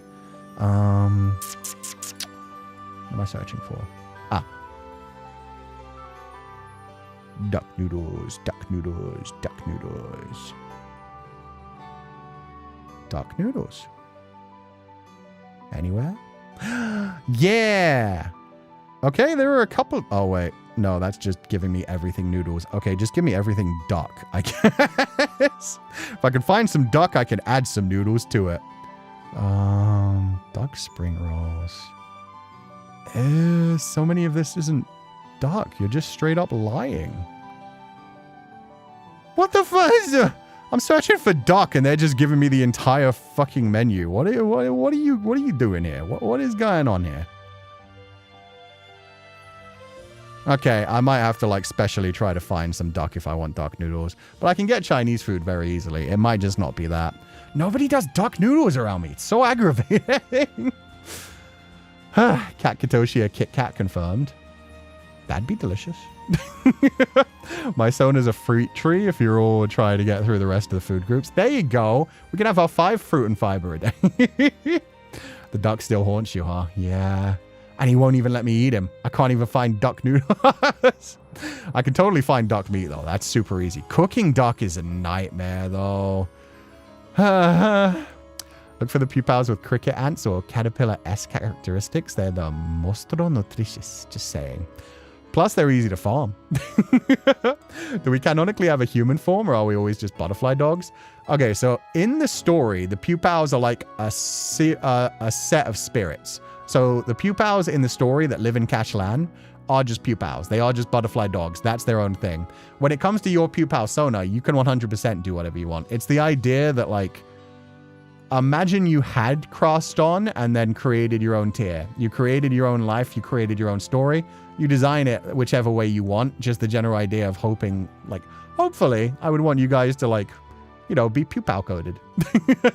But yeah, in the actual like lore of the story, the pupils are a specific spirit creature in Cashlan. They can regrow. They're born of eggs. They grow, and then they just have a cycle of reincarnation. They grow to a certain point, and then they just go back into egg form. So they're pretty much immortal, but most of the spirits in that world are, as long as you don't, you know, try to kill them.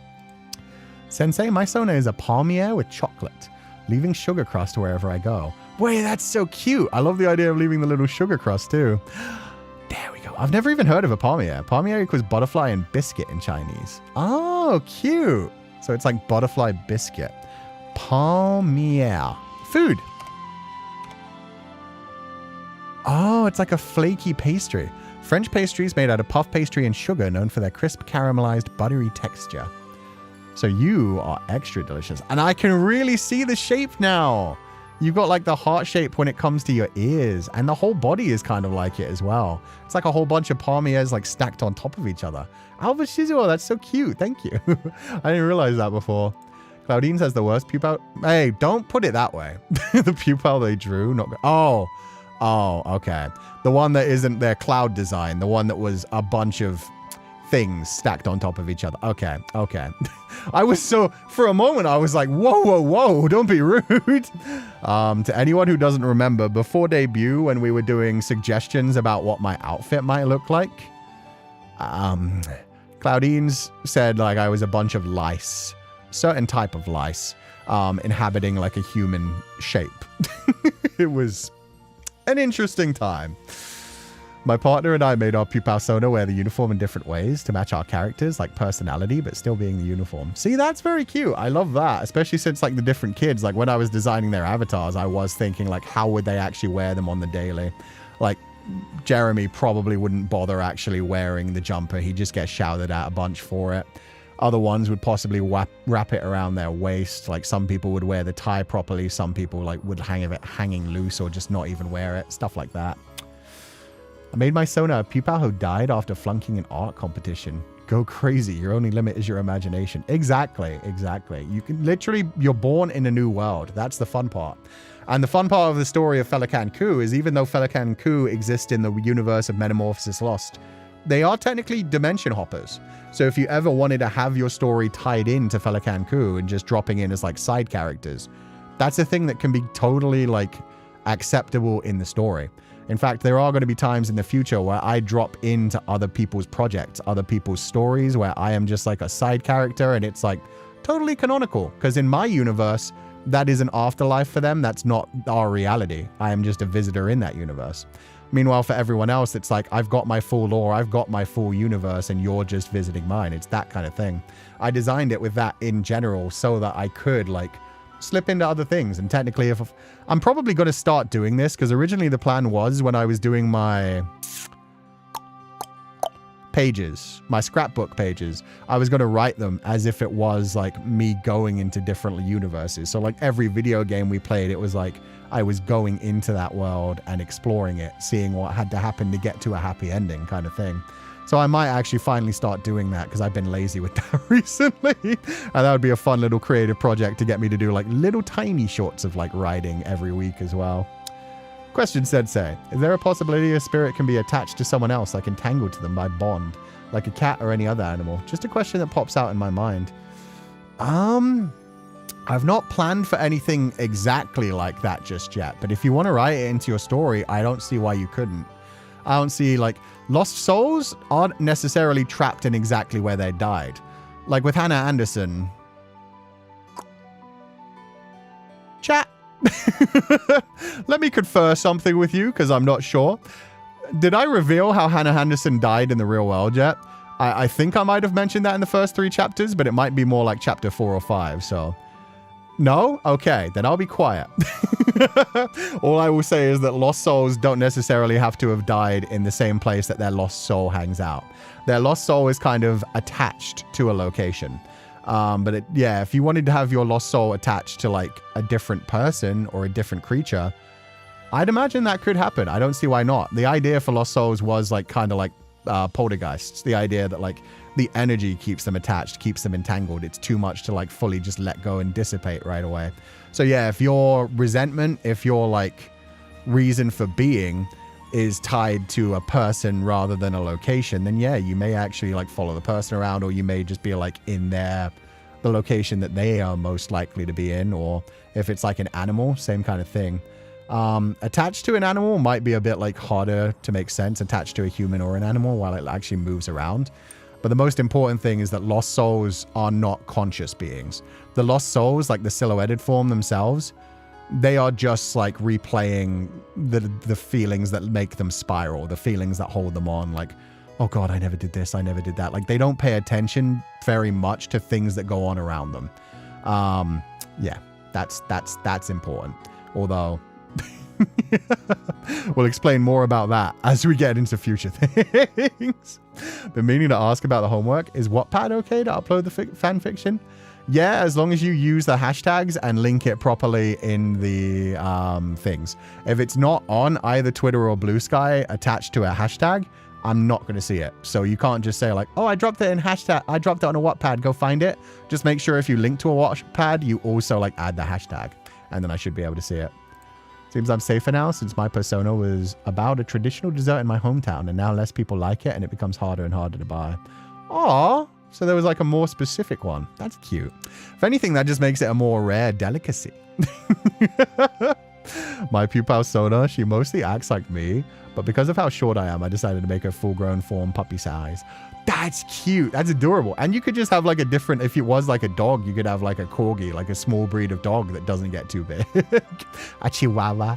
Just something cute. My Pupal Soda is actually a massage wand puppy, not a banana. Everyone guessed wrong. Okay, it's just you know what? That makes sense. I do know of like a lot of massage wands and a lot of, you know, quote unquote massages for tough muscles that you want to loosen and relax. It's like, yeah, no, that's what it's for. It's totally, it's just, you know, it's cute. It's got like, it's a little banana shaped and it's got a little face on it, and don't worry about it. Just, you know, maybe don't put your hands on it too much. Can we draw our human versions hanging out with you in the school and everything? Yeah, 100% you can. You can draw them in the school, you can draw them in Cashland, you can draw them hanging out. Like, yeah, the whole idea about the Féileacán and Cú Metamorphosis Lost thing is, yeah, hopefully you guys can try your stories into it. In the future, we are going to do like fan fiction readings. It's one of the things that I'm going to bring up on one of the Oshiete Oku senseis in like a month or so. It's not one of the ones we're like super close to. But yeah, if you want to do like little stories, they'd have to be very short. It would have to be like short story length, as in like just a few pages to give you a general idea kind of thing. But yeah, one of the things we're going to do is just like, I'm possibly going to give you guys like writing tests. I'm going to give you guys like, why don't you describe your sonar most attached to like one location. Describe the location in a way that we start to figure out what's happened to your sonar, kind of thing. Rather than like specifically just info dumping, be like, oh, describing a tree, but talking about like the leaves hanging, the leaves waving in the autumn breeze, like the friends you'd never see again. Something subtle. I'm beating you over the head with it, but yeah, just a general idea of like, try to get across the idea of like, what are you longing for, based around like an environmental description kind of thing. Because those are the kind of writing exercises that I've been doing to try and like get better at less cliches and more creative uses of description. I've actually wondered about that though. My own Pupal sonar can be the vengeful, and I have no idea how it would resolve their tier. That we might come up with in a future canon story. But yeah, no, if you want to have a vengeful sonar that just straight up, yeah, we'll come to that in the future. My sonar is based on a witch. I blame the Millie song on their tier. While the Pupal is an extension of that into the world, they collect stories with the intention to return one day. Oh. 2 out of 2 seems to have not... Ah, there we go. Because they've grown aware of their tier and have become trying to find peace themselves all along. Well, I'm always ready to adjust the lore as much info comes out. I will say, in canon, you wouldn't, like, know that your tier was just a tier. That's the only thing I would say. Like, your universe would be your universe. If you managed... Well... If you managed to figure out that your tier was just a tier and that you're essentially the own uner of your universe... You'd have to take that in a direction of how do you handle that? That would mean that you would disconnect from life. And at that point, does life have any meaning? Is there any point in going on? Is there any point in continuing when you know just like, oh, so this is all just fake? Question mark? Or like, yeah, it'd probably lead to some interesting questions of like, is this important? And would you be able to... Because the whole reason that Cú is able to travel between things is because of Feli. And the only reason that Feli is able to is because, like, the eldritch entity that gives him his powers, an extra-dimensional entity. So, yeah, you'd have to find some reason for you to either be able to travel or figure that out, because otherwise it would just shatter your mind kind of thing. So they're tied to the thing that reminds them or matters to them, or at last thing they thought of. I already finished my design. Maybe I should delete the rewrite. It's really more just a thing of, like... whatever they're resentful about, whatever keeps them tied to the world. So it doesn't have to be a person. It doesn't have to be a feeling. It could be like a memory. It could be something that they wish they could have changed. The whole point is they have to have something like that. They have to have a reason that they weren't happy about crossing on when they did. There has to be a reason that keeps them tied there because they did not want to leave. So it can't just be like, oh, there's this cute kitty, so I wanted to stay with it. It has to be like, oh, there was like this adorable... Like, it has to have like some level of tragedy or angst to it, unfortunately. That's just how lost souls work. Otherwise, you just pass on. You would move on to the next tier and there would be like no lost soul, because it would just be like, okay, I'm in a different world now and I've always remembered this world anyway. You don't remember any of the feelings from the old world. My Pupal sonar is based on my dog. It's a corgi, but the Lofi type. Oh, because I like how corgis have lots of memes. I know it's silly, but I'm silly. There's nothing silly about that anyway. Corgos are cute. Okay, can we have that as homework? We'll do that as homework a different time. But yeah, no, I've been thinking a lot about like all the different like kind of things I want to do for Oshieteo Cú Sensei homework and tying into like some Saturday streams that are a bit more unique. Sensei's getting us to write again. Oh, he's training us to write Feileacan fics. It's more because like I'm so interested in writing, and I realized after I did the first writer's workshop with Fred, that one actually got some of the like most detailed responses in the comment section of like any video we'd done in like a long time. So I realized a lot of people were also interested in that, and we have a lot of good writers in this community who like want to work on fan fiction, who want to be more involved in sharing more things. So yeah, it's just like, how can I tie that into content and make it interesting for people? And yeah, it doesn't mean like, oh, every week is going to be like a writing thing. It's just like occasionally I want to do like little writing prompts and stuff. Professor tomorrow? Yeah, we're going back. We're going back. We'll see how that goes. Kuchan, I finally drew a beta design for my VTuber model. I'll debut, and I hope I will be collabing with you. Prepare. Hope you had a good day. Thank you so much for donating to the Feileacan. Just Mono here. I hope everything goes well. I hope you have a wonderful future. What I will say is that's not the best way to say that. that is the type of thing where it would kind of scare people away. I hope the debut goes well, and I hope you have a wonderful time. The most important thing is that you enjoy being a VTuber, you enjoy the content that you create, and you create like an amazing community. I'm just joking. No, I figured with the ha ha ha ha and stuff as well. It was just like, yeah, do be careful with that. There are some people out there who genuinely think like, oh, I'm going to create a VTuber specifically so I can collab with my Oshi. And it's like, that is not a good reason to become a VTuber. That is not a good reason to become a streamer. And it will probably lead to you hating your Oshi and hating VTubing. So just have fun with it. I hope the debut goes well. I hope you've like gotten a model that you're really proud of. I hope the debut prep is going good, because that can be very hard. Getting like all the assets together, planning like all the connective tissue between things, the backgrounds and everything. And obviously you can start with just like a PNG tuber. You don't even need that. You can just literally be faceless. You can just be a voice playing video games or doing some sort of content that you feel is interesting that the world will enjoy. Just chatting about things. All of these things are good, but yeah, the fact that you're starting on the journey now, that's freaking awesome. So good luck with everything, and I hope you have a wonderful time. And yeah, who knows? Maybe someday... Maybe it will happen someday. If nothing else, I definitely, like I've said in the past, want to do more like collabs with the fan base, just as like I sing something and you guys sing something. Like my next karaoke stream is probably going to be that type of thing, because I haven't really felt the desire to do a karaoke stream where it's just me singing for a while. I might try to like reach out to some contacts that I have to like sing with them. But then the time after that, I would probably want to do singing with Pupals and just do a thing of like, oh, here's a list of songs I might sing, record yourself singing along to them and I'll sing along with you, essentially. Or if Pupals want to do it in a group, if they feel more confident rehearsing that like 4 or 5 at a time, you guys could like sing along 4 or 5 together and I can sing along with you guys. Because that's really where I like singing the most, is singing with other people and like trying to harmonize or just like having a good time. Can we be the 600 screaming men in ruthlessness? Hell yeah. Although... I think there are other songs where it's kind of like, there is some chance in that, but there are a lot of other parts of Epic the Musical that have like better cheers coming from multiple people. So again, thank you for the info, Sensei. It's good to know what way we can adjust. They were written in their early days. Yeah, no, it's more of a thing of like, your lore can be completely and uniquely your own lore. There are some things, if something feels like it conflicts with my universe, it's also just a thing where it can be like, huh, that was kind of a weird universe.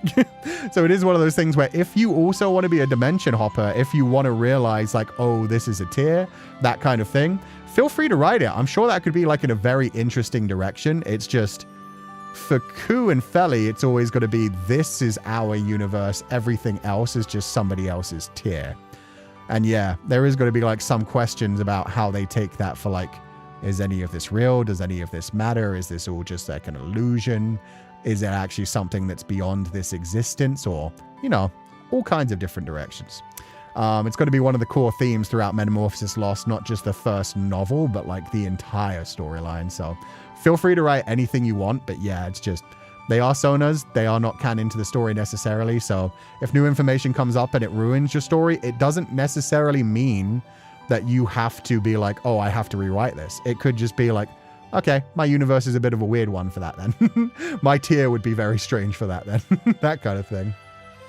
Is it okay for us to be from different times, like Hana-sensei? Yeah, of course it is. Or for our Pupal Sona history to be influenced by real history, like with the Witch Trials. Yeah, the whole reason that Hana's is based around the Witch Trials is because probably it was just something she studied at school and was interested in. For other characters, I mean, look at the prequel story. She basically conjured up, Subarin basically conjured up like a fantasy one, probably just because she liked escapism. She liked role-playing games. She liked the idea of like dragons and monsters and being a dragon slayer. To her, that was what tied into the idea of like giving other people hope. It was being like that type of hero. Other people may like have a Super Sentai type of hero thing or a Maho Shoujo type of hero thing. Your tier, your universe can be whatever you want. Completely fantasy, completely sci-fi, different time zones, different periods, completely different universes, all with their own unique and rich history or based off of other things. If it's based off of things in the real world, that's cool. If it's not, technically everything is anyway. No matter how much you try to create something completely unique and abstract from scratch, you are always limited by the experiences that you've had and the things that you've done. So if you can dream it, it can be your tier. That can 100% tie in. I want to know whether Pupal eggs are like chicken eggs. Are there fertilized and unfertilized ones? That I don't know, because they're spirits. There was never like a birthing that took place. It was just like they came to be. I don't even know if they started first as pupals, in what form. When they turned into eggs, were the eggs first and then they hatched? Or did they start as little butterfly dogs and then turn into eggs and then turn into little caterpillar dogs? I genuinely don't know. It's not something I'm ever going to explore, because I think that would take away from some of the magic of the world. So feel free to headcanon it. Even in the world, it will be like, they're spirits. We don't know. And would pupal eggs that can't hatch into pupals be taken by Sensei and made into sunny side up eggs for breakfast? No. Make you guys into scrambled eggs. I like to have 2 to 3 eggs at one time. Maybe even an omelet. I definitely wouldn't sunny side up you guys. That's too gooey. If anything, I like over medium, where I'll at least flip them over and cook the other side as well. I like some yolk in there sometimes. That's my main way to eat eggs, but at the same time, I want it to be like a shell kind of thing. Yeah, you have to crack open that yolk. I don't want that shit to just be gooey sitting on top. No boiled eggs? Boiled eggs would work too. It's good to know. I can't draw to save my life. Me neither. I can't write very well either, but I love writing in general. Exploring different themes and possibilities is always a joy. All good then. As long as you have fun with it, that's what matters. So we just poof into existence. No one will ever know. It's outside the realm of human understanding, even in Feile's world. Even in Feile's world, it is very much just like, there are spirits. They're out there. There are people that try to study them, and they do their best to figure things out Mushishi style, but there are some things that are just beyond human understanding. If you just never see them being born, you never know. Thank you a lot, and for giving us a lot of opportunities to share our stories with you and others.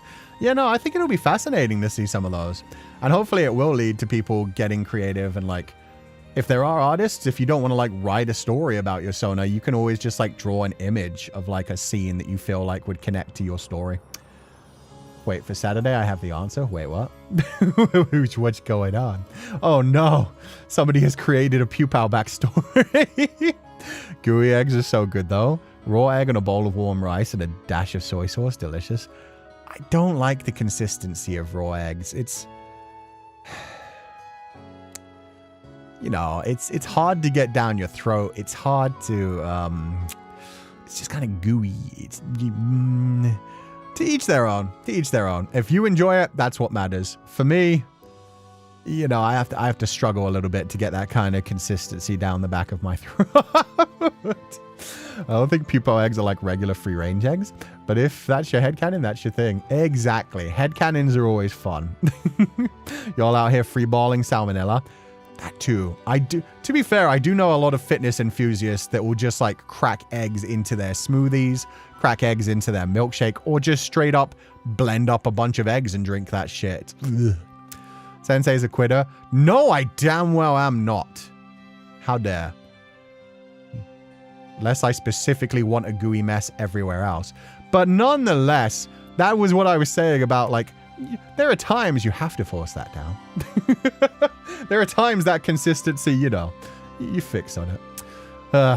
Time to make a solar punk area for my Sona. Oh, that's cute. Now I'm getting excited. Also, they just released a new thing in Go. They have a new background where you can be out in a field. So yeah, there's a brand new background which can fit the 16 people as well, where you're just out in a field and you can put, there's a bunch of new furniture that looks like it's like covered in vegetation and stuff. You could honestly make a really good version of A Space for the Unbound. The Outside update. Yeah. Just getting back into drawing. I suck at writing. I can try to draw my story. You could do both. Just getting back into drawing. I suck at writing. Yeah, drawing your story would be a lot of fun. As long as you can like dream up something, and like, it doesn't have to be a full story either. You don't have to make a full comic. You don't have to make a full doujin. It doesn't have to be like a fully thought out thing. It can just be like, well, my character's in this kind of world. They're influenced by these kinds of things. And that's another fun part. That is actually, I am a Barbie girl in a Barbie world. So, that is why I specifically made it so that every new tier I go to, I'm going to have a new outfit. My hair always stays the same, like no matter what length it's at. Feile's form always stays the same. Feile doesn't get a different outfit.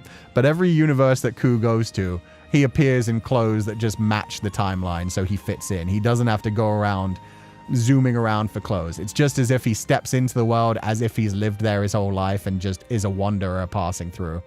Sensei is so greedy. Yeah, I am. And I'll admit that very happily. I do. To be fair, at least I'm not commissioning a new outfit for every single tier. The expense of that would be crazy. But I am making poor Saku and Natsumeko work incredibly hard. Saku has to design a new outfit for each tier. In fact, this month, when I share like the artwork and stuff that's going up at the end of this month on membership, you guys are going to see the next tier's form. There's going to be a design sheet. Saku did a full design sheet for this one. Natsumeko will be working on like the asset so I could wear it when we get to that part of the story. But yeah, I just liked the idea of like every universe I go to, I don't want to be like constantly running around for clothes or god, space suits if we ever go to space or a sci-fi setting or something. So it is just like Cú arrives ready to go. Since Pupal eggs have a gemstone, formed from extreme pressure and high temperature within the Earth's interior. My sonar idea is that they come from their something. 1 second. I need to move myself out of the way because this one's too old. My sonar idea is that they come from their tied to the world and it can take millions of years. Got you. And that is a way that a lot of religions and mythologies believe that some spirits form, is that it is just energy in the environment. It's not necessarily... it is not necessarily like that they need to be born in any kind of way. It's not necessarily that they come from like one living creature. They can come from like rocks, from trees, just culminations. There are spirits that can literally be born from just the resentment from a battlefield. And that doesn't even necessarily mean like, obviously it depends on the different like religions and beliefs and mythologies and stuff. But I have heard some good stories where like, oh, there's a shifting amalgamation of horrific shit that is like born from a battlefield's resentment. So it is like a bunch of fucked up souls all fighting together, just being angry and wanting to destroy everything, even wanting to destroy itself. But then there are other stories where like this kind of thing eventually grows consciousness, and it is like an evil, malignant thing because it wants everything else around it to die, but it's not like it has any memories of being all these different people. It is a new consciousness that was formed, that is just formed from pure hate, bloodlust, the desire to live, the desire to overcome and destroy everything else. So all of that kind of stuff. But yeah, the idea of them just like coming out of the ground, essentially coming from gems or something, very cute. So Cú Sensei is basically Sailor Moon Season 1, where she uses her makeup pen to turn into anyone she wants. I have a Maho Shoujo transformation for a reason. Feile is outside of the realms of normal universes, so he is always himself. Meanwhile, Cú, yes, he is basically a dimensional hopper that just kind of slides into places, inhabits. Natsu and Saku always keeping us well fed, bless them. Yeah. We're cooking up some more stuff in the future. I draw my story all the time when I cannot imagine their scenes sometimes, so I understand. I wish I had that ability. The ability to just like draw something out and be like, okay, here's the scene, let me draw it. That'd be so sick. I can imagine scenes in my head. And as Fred has pointed out, I'm pretty decent at describing a scene visually. But that's about it. I'm good at picturing things in my mind, and I can describe that very well with very basic wording, which is why I need to get better at the actual like descriptive process, at the actual like prose, at the actual like writing techniques. Because I can visualize everything very well. I can imagine a story, scene to scene to scene to scene, but then actually describing that, let alone like the ability to be able to draw out the scenes, must be so much fun. Don't even have to share if you don't feel comfortable or brave enough, as long as it exists and it's something that you love. Yeah, exactly. You're 6'1", have long, luscious hair, a chiseled body, and now you want to become a fashion king? The greed they talked about in the Bible. Hey, this is the fun of being a VTuber. If you're gonna be a VTuber, this is why you should do it. To become a Barbie doll. To design yourself whatever way you want, share that with the world, and have fun with it. No, Sensei can't join the military or his dad would beat his ass. No, Ku does some worse shit. It's fine. Tier where Ku-chan is stuck in an aristocratic nobility setting and has to wear a butler outfit or a maid. Or I could just be like a young bochama. I could just be wearing like a cute little suit like Xiao in the one with Sebastian. Oh my god, the brain frogs are setting in. Black butler. Literally has butler in it. My brain. Born to be a sassy diva, forced to be a grumpy grin reaper. I can be both. I get to inhabit Feli's form as well. I get to look like a creepy grim reaper in like leather and tight stuff. And then I also get to be a fashionista every other time. It's hard sometimes because some of them blend colors and light and it's getting dizzy for me. Oh, you can really imagine things strongly. I can't. I can imagine the general idea, and especially like the movement when it comes to the idea of like, how would a person act? And I think this specifically comes from the fact that I study people very intensely when I'm spending time with them, which definitely comes from like a feeling of, oh, like, that's definitely comes from the same place as like my avoidant personality type, where it's like, I need to get out of social situations as quickly as I fucking can, and I need to make them as painless as possible. So if I'm having a conversation with someone, I am paying attention to every tiny bit of their body language, which is why when I'm writing scenes of like characters interacting with each other, it very quickly dissolves and I have to like work on not doing this into just like a continuous like, their eyes go this way, their eyes wander that way, the hand grips at their dress, the hand trembles. Like it's all these little like micro expressions, because like that's just the shit that I pay attention to when I'm talking to people. When I'm talking to people, I'm like, are they comfortable with me? Are they comfortable when they're talking about this? Are they uncomfortable talking about a certain thing? Like, are they reacting certain ways to certain things I say? Or how can I like get through this as quickly as possible? Is that what aphantasia is? Aphantasia is where you can visualize things very clearly. Let me Google it to make sure, because there's another one that means like you straight up, other senses get involved. But let me see aphantasia to make sure I'm not getting it confused with the other one. 5 degrees of aphantasia. Yeah, so it is when you can visualize things. So the most like generic one that people use to check if you have aphantasia is trying to ask you to, oh, aphantasia means you can't visualize. Oh, it's the opposite. Oh, okay.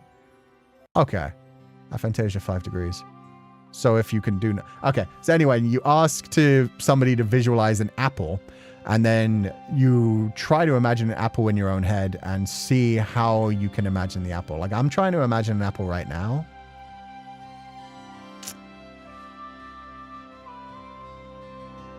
Yeah, I can visualize it 3D. It's not quite realistic. It doesn't have, like, I can even like change the markings on it. I can change it between like a green apple, a red apple. I can see if it's a red apple, there's like little like splotches of yellow on it. I can see like the little stems sticking out at the top, and I can even like rotate it in my mind, like all degrees. Like rotating just like horizontal is easy.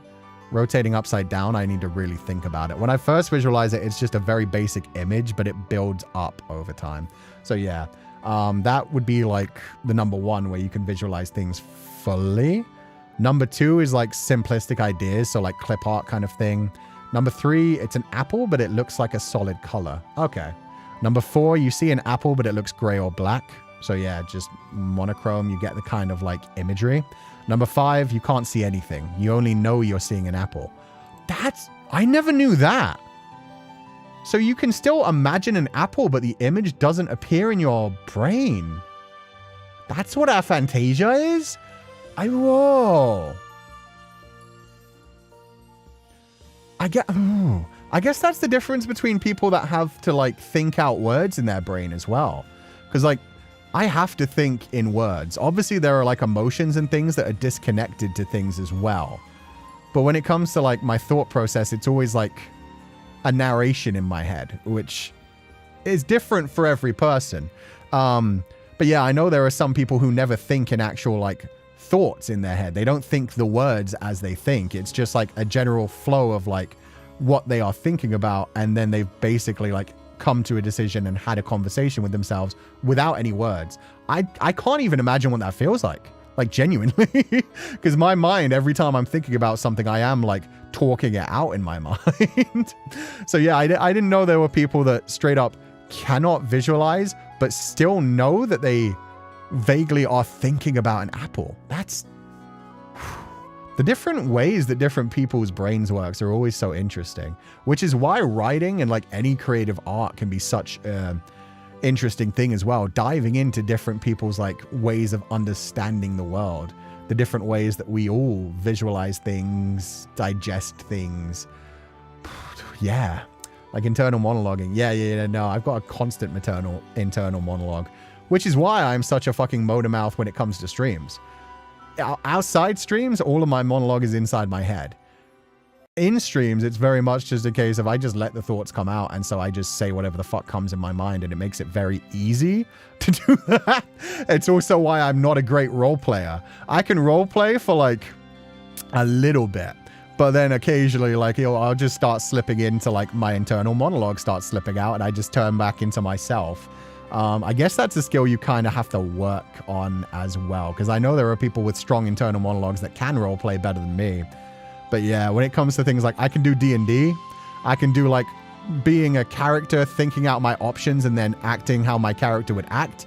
If it comes to like one of those things where you're expected to play a character for like 6 to 8 hours at a time, it doesn't work for me. If I try to do a stream where I'm supposed to be in as a character the whole time, I break within like 10 to 15 minutes. Sometimes they'll just be like little slips. But yeah, I am always mad impressed with people that can just like play a character for hours at a time. Kushami, thank you so much for donating the allowance on Streamlabs.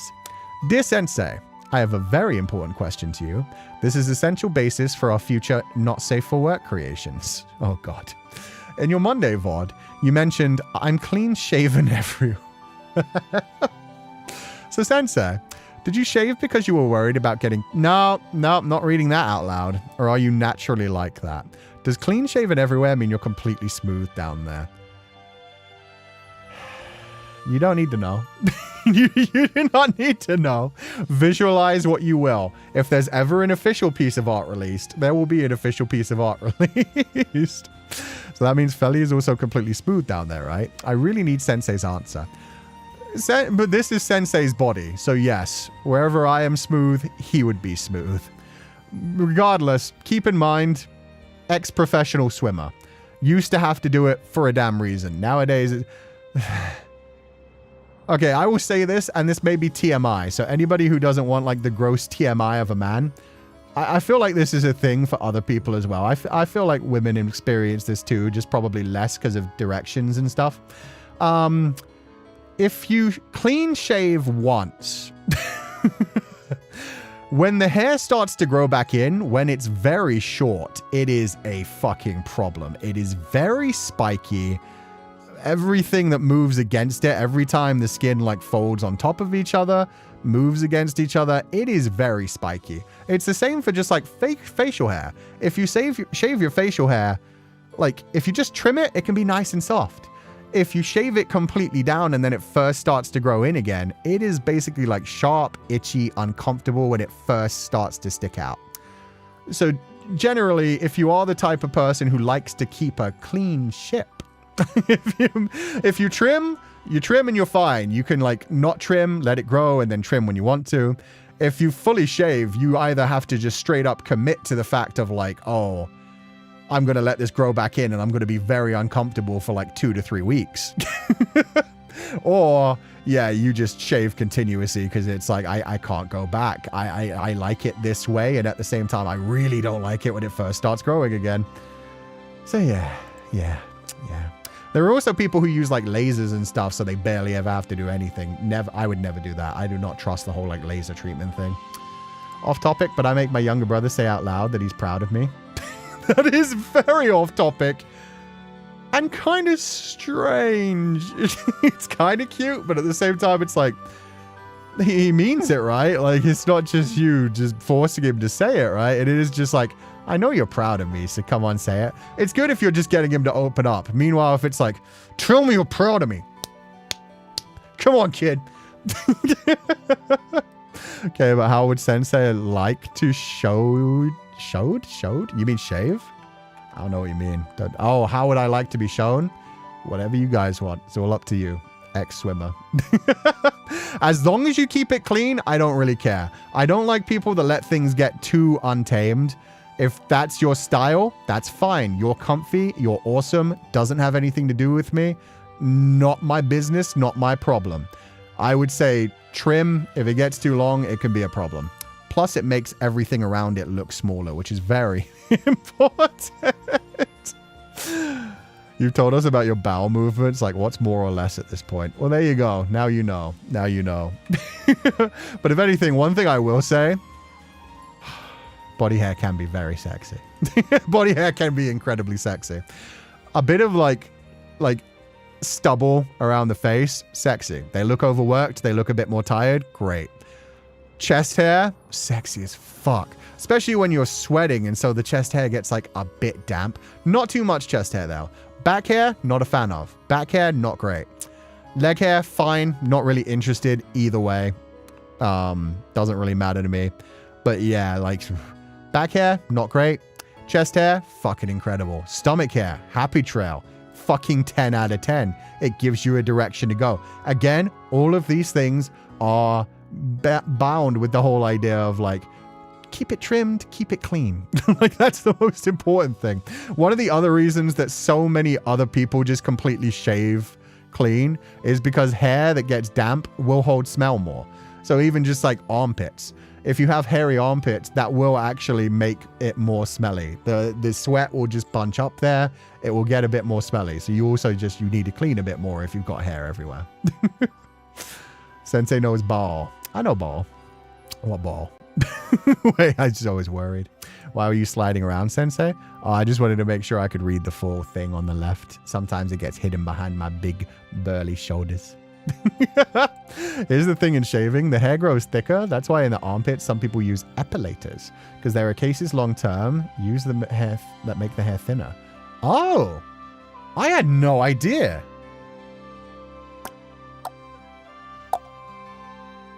Fascinating. I thought the thing about it growing back thicker was a lie, because they used to say that about like hair. They would tell like people that were starting to lose the hair on their heads, like shave it, it will grow back thicker. But I thought I thought it was a rumor. Yeah, I thought that was a myth. As far as I know, it just basically feels that way, kind of thing. Yeah. But yeah, if I'm wrong, let me know. But yeah, I heard that when I was younger, but I think it was fake. It looks thicker because of the way the hair is cut. Yeah, and because it's normally darker at the roots and then it gets more light as it goes further on. But yeah, I might be wrong. It's also about race. Oh, when it comes to the smell, not just race, but just genetics in general, because it's not in specific race. But if you have like, there's a different like genetic code, and it is like more prevalent in white people than other races. I know that for a fact because it is a genetic thing. But if you have like wet earwax means you naturally sweat more and you naturally smell more. Like you sweat more and your sweat is also more stinky. And also if you have like wet earwax, it's the difference. Some people have like dry, flaky earwax, and some people have earwax that's like naturally moist and builds up in their ear. And that, whatever like that genetic marker is, it's the same thing that also like changes if you smell a bunch, or if you just like lightly have a like light scent when it comes to your sweat. Obviously, everybody stinks if you don't shower for long enough. If you don't shower for 3 days in the summer, you're going to stink and you're going to get like skin infections. But yeah, in general, there are like different levels of like people who just sweat for like days on end and don't smell too terrible. It's just like, huh. No, Kushabi, how dare. Diet has a lot to do with how people smell too. Yeah, if you eat a lot of meat, a lot of dairy, and not a lot of like fruit and sugars, that actually comes out in everything, every part of your body, every fluid. So if you eat more fruit, if you eat more like sugary kinds of things, then yeah, not refined sugar. Refined sugar is just bad for you. It just destroys you. But like the natural sugars, yeah, you will. There's a more sweet smell in that. I am cursed with wet earwax and an inability to sweat properly. I've never heard of that combination. Interesting. I'm a sweaty guy and I have wet earwax. So in summer, I do be dripping if I don't wear my double layers. I shaved my whole head in 2024, like razor thin. My hair grew so thick. I have full length hair now. Interesting. But yeah, I don't think it actually grows back thicker. I think that is just like a myth kind of thing, and it maybe just feels that way sometimes. Immediately thought of pineapples with that comment, Sensei. That's very true. Pineapples and kiwi fruit. Pineapples and kiwi fruit are the best ones if you want if you want to smell better and if you want things to taste better. That is a well-known fact that a lot of people note, that if you're like going to expect somebody to, you know, if you want to be tasted, probably eat pineapples for like 2 to 3 weeks beforehand. Taking some medication, especially hormone medication for whatever reason, can also change your smell. Very true. Very true. And yeah, onions are very bad. Onions, you can smell them for one thing on your body for like, even after a shower. If I've chopped up like 3 or 4 onions and then fried them, I smell that shit on my hands for like at least another day. Like I have a shower after, it's still there. That's cowardly behavior, not gonna lie. Yeah, because it's just being nice to your partner. It's just like, you don't want it to be an unpleasant experience. Same with garlic. That's my problem, man. I love onions. I love garlic. I love frying onions and garlic. They're so delicious. You start with fried onions and garlic, then you add your meat. You can add pretty much anything else and throw in some spices. It's gonna be delicious. It's gonna be delicious, but your hands are gonna stink. It's good for your heart too. Plus, you know, maybe it makes you... Maybe that's why vampires can't stand garlic. You eat too much garlic and they're like, bleh, I taste it. Oh my god. It's interesting because those two fruits also have the enzyme that eats meat and tenderizes it. Ooh. Yeah, they're the ones that digest you. If you've ever wondered why pineapple, like if you eat too much, it feels to the point that your mouth feels like it's being worn down, it literally is. The enzymes in a pineapple will start to try and digest you. They fight back, essentially. So yeah, that overwhelming sweetness to the point where you start to go like, and feel like your mouth is just kind of like getting a bit like gooey, thick. Yeah, that is it trying to digest you right back, which is great. It's actually fascinating. Okay. And final Streamlabs donation, Tribe Princess, thank you so much for donating. I hope you're having a lovely day. Thank you so much. No message, but thank you for always supporting us. I learned something new about aphantasia today. That was fascinating. The bite that bites back. Is that the bite of 87? Skincare with pineapple in it can be really effective because of the enzymes. Oh, so it like helps wear away things so you can get the hydration better and stuff? I didn't even think about that. First time I ate a bunch of pineapple at once, I thought I had developed a new allergy. Ooh. See, I've never been a huge fan of pineapple. I have pineapple occasionally. It's not something I eat that often. Kiwis, though. And grapes. I was obsessed with grapes when I was a kid. My parents had to stop me by telling me that if you ate too many, you'd have diarrhea. Which I think is true just because of the amount of, like, extra, like, fluid it gives into you. But I never did. And I ate, like, half a bunch at one time. The soap DNA is a curse. I unfortunately have that. What is soap DNA? I don't know what that... Oh, if your hands smell like onions or garlic, a stainless steel soap helps against the smell. I just touched my doorknob, same result. Oh, yeah. What is the soap DNA? What is the soap DNA thing? I don't think I've heard of that one before. Is that why my tongue wounded when I eat them? I got scared of it ever since. Yeah, essentially. Cilantro? Oh. Oh, it tastes like soap? Oh, that would suck. I love coriander. Coriander has such like a nice, like, how to explain it? It's like, it's almost floral, even though it's like mint. It's like mint where it's almost floral. It's aromatic. If that tasted like soap to me, oh, that would suck. I am sorry, guys. I hadn't even heard of that one before. So good. Fresh green taste. Yeah. It's got, like, that's the thing. I don't even know how to describe that because it's like aromatic. It's like flowery. It's like floral. It's got that same thing as like mint. I can't think of many other things like it. I guess basil, maybe to a point. No, basil, even that has more of like a it's less like, yeah. That one just has like a sweet florally thing. It's really only mint, cilantro. I can't think of any other right now that are similar. I don't have it, but I know someone that does, and it sounds so cursed. Yeah, that sucks. So for some people, if you try to add cilantro, it'll just be like dumping a lump of soap in the food. That sucks. You have to be careful with skincare with vitamin C or acids. Please wear sunscreen whenever using those. In general, wear sunscreen every day if it's in summer. Like, the sun is a deadly laser, and even in the winter, it can build up a little bit, but you kind of need the vitamin D. But yeah, the basic level of skincare, just like wear a hydrating sunblock and you're good. SPF like 30 even is something. 50 to 60 even better, but yeah, just wear like some level of hydrating sunblock, and honestly, you'll probably be good. Like, that helps so much. I wear sunscreen even at night. Oh, that's impressive. I can't advocate that. To be fair, I'm also not one of those people that has like a day or night routine. I don't have any routine. It's just like when it hits summer, I start bringing out the sunblock, even though it makes me feel a bit gooey and yucky. Because again, I do sweat a lot. That's the one problem, is like you already feel like you have like a light film on your skin, because I'm naturally hydrated, and then the sweat starts, and it's just like, is it even on me, or is it getting wiped off? I don't know. I'm so white, I don't even tan. I immediately get sunburns in summer. I get sun allergy every spring. Every spring, I get that thing where my elbows, my wrists, and like the inside of my neck gets like hives on it from the sun. That passes very quickly though. It's literally like just the first time the sun properly starts to come out, I get like lizard skin for like a month or so.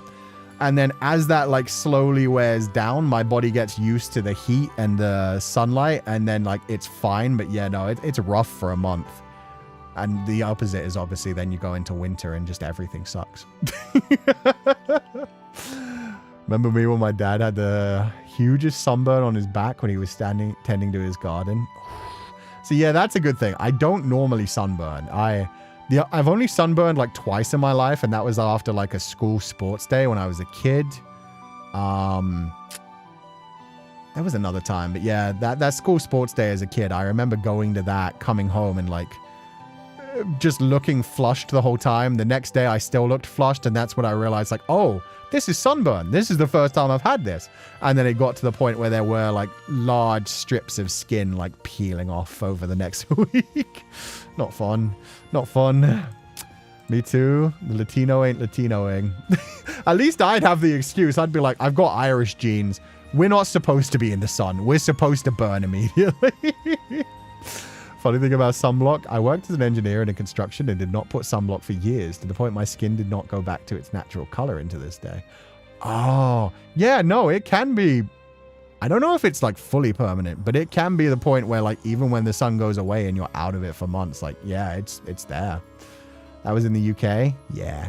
The UK gets enough sun to sunburn though, don't get me wrong. Never had sunburn because I don't have any memory getting sunburned. Good. You do good then. For me, I do tan pretty well. I start off very pale.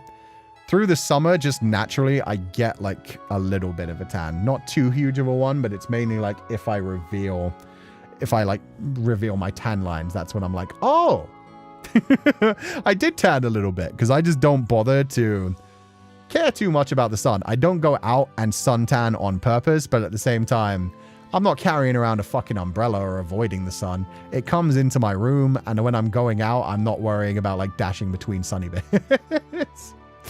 It's fully permanent, Sensei. There's still line in my arms where the sleeves were covered. That's wild. I didn't know that. I thought within like a year or two, it would like slowly fade out. That's crazy. The type of person who loves going to the beach, and as a kid, I never took sunscreen. I both tan and sunburn. Oh, that sounds bad. I've seen people that are like bright red. I've seen like those sunburns where it basically looks like the skin is already like bubbling up. Oh, I can't imagine. I can't imagine the pain. Because just when you get a sunburn, it's very sensitive. And I've seen people react to like being slapped when they have a sunburn. One of my friends in like secondary school got a terrible sunburn, and somebody slapped him on the back. He screamed and then was like paralyzed in pain for like a solid 30 seconds. Like it was a yelp from just a slap to the back, followed by just kind of thing, where it's just like, oh, my dude, ooh. UK recently has been getting really hot summers. We are not built for it. Yeah, no. Especially since nobody in the UK, like, has air conditioning. Which is better for the environment, but, like, in America, things aren't, like, as cold, but then things aren't... In parts of America, it's actually cooler than the UK, but they still have air conditioning for when it gets above, like, 85 degrees Fahrenheit. Maybe even 80 degrees Fahrenheit. They tend to just have, like, indoor cooling and heating all year round, keeping them at roughly, like, 70 to 75 degrees. Remember when it was 40 degrees C in London one summer? Yeah, no, 40 degrees Celsius fucking sucks. 60 degrees Celsius? No, I would die. There's no question in my mind. When it hits 30 degrees Celsius, I don't love it. When it hits 40 degrees Celsius, I am not going out into the fucking sun. 60 degrees Celsius? I need air conditioning. I need, like, I will be in the fucking indoor refrigerator. I will jump into the giant industrial-sized fridge, and I will live there. I will take the, like, barely above freezing temperature conditions and just, like, put on fucking layers and a blanket. I will survive that. I will survive that. And we're humid hot, so you sweat and just become a swamp. Oh, I know. Yeah, it's not the dry heat like you get, like, down south in some of the American states. Nope. Nope. 30 is considered somewhat cool here. Couldn't be me. Couldn't be me. Couldn't be me. I thrive in cooler conditions, to be fair. Like in America, I tried to always keep things around like 62 to 65 degrees. That worked for me. Let's see what temperature Celsius that is. Because you don't really, like I said, it's not a thing where you really think about it in the UK. I don't like have to think about like, man, I want to set the temperature in my room to this degrees, because it's like, nah. You put the heat on, then you turn the heat off. You don't really put the cool on unless you're like, yeah, working at a store, I guess. 62 Fahrenheit to Celsius. 16. So 16 is about my optimum temperature. And that's still pretty high. That's well away from freezing. That's well away from freezing. I think that's good. At nighttime, I can even drop it to like 58. I like to be cool in the nighttime. I like to have like a full-on duvet wrapped around me so I feel like I'm being hugged. It's good. It's good. But yeah, that's one thing I hate in summer, when it gets so hot that you have to like not have a blanket on, let alone a duvet. You have to like be trying to be cool. You have to have some sort of breeze, a fan blowing or something, because it gets so hot you can't even sleep, man. In Thailand, public school forced students to stand under the sun for at least 30 minutes for national anthems, song prayers, and announcing important stuff every day at 8 a.m. Yeah, fuck that shit. Ugh. In your house, I'm sitting at 14 right now and I'm freezing. 16 to 24 is ideal. Let me see what 24. 24 is a bit high for me. 16 to maybe 18 is good by me. For like inside the house generally, and then I'll probably drop it down to like 12 for night. Just because, yeah, like I said, that at that point it's not like, oh, I'm super comfortable. At that point it's like, I'm kind of chilly, which is why I want a duvet on, and that makes me feel perfect. 27 is peak nice. 27 is nice if you're just like sitting around and relaxing. If you're going to the beach, if you want to enjoy the sun. 27 to me, like when you actually have to get shit done, when you're like dashing around the place doing errands and stuff, it's like, oh, I wish it was like 10 degrees cooler. I wish it was like a bit more chilly, so like I'm not just starting to glean and glisten and stuff. Also, getting a cold in summer sucks so much because having the AC on overnight feels needed unless you take cold night showers. Yeah. And then it dries out your throat and stuff as well, which is already like being destroyed by the cold and the flus and stuff. Oh. But with that said, we're going to end the stream for today. We're going to be back tomorrow with a writer's workshop. I am sorry that this series did not pan out, everybody. I was really excited for this one. This was even one that we were going to make edited VODs about. So I was really excited with going through this whole series, but I just couldn't with that scene. The last scene we managed to get through, that one was just like, I don't like it. I did not like the way it was written. it was very much like you could have done this in a different way that would have been less uncomfortable. And if you're trying to make me uncomfortable, you're going too far to the point where it feels like you're writing for other reasons. So yeah, not for me. If anybody else wants to finish the game, honestly, might bring it up in like a just chatting stream some other day and just be like, how was it? Was it good? Leave a comment in the comment section below. Like if you did finish the game. At this point, I don't think I'm ever going to come back to this. So yeah, just let me know, like, is it good? What kind of direction does the story go in? Leave like a spoiler warning at the top if you want to like add that, but I would love to know like what happens? What kind of endings are there? I'm imagining there's a whole bunch of tragic ones, but I wonder like how happy endings turn out in this. Cause yeah, my happy ending would be him adopting the children and going and being free. But in this case, yeah, I don't want to think about what Liang's happy ending might be. I think a lot of viewers had to dip out too. Exactly. And, you know, that's no big deal. We can play things that make people feel uncomfortable. There's never a worry about that. But yeah, if I as a streamer can't get through it, I just can't get through it. Yeah.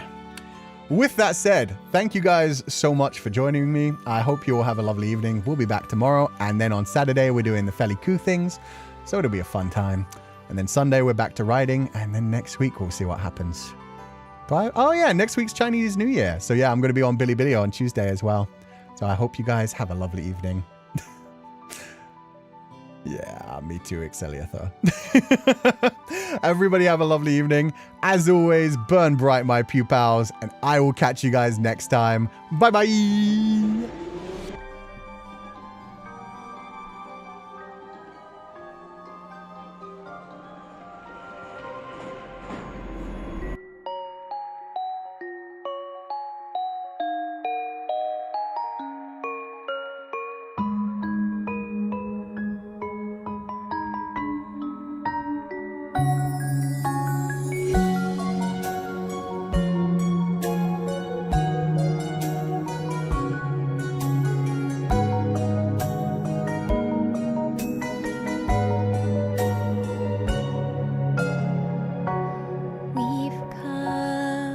Such a long way together, walked the roads and saw the days go by before we had a chance to find. And yeah, to the person who asked, I may well read it offline someday. Not planning on it anytime soon.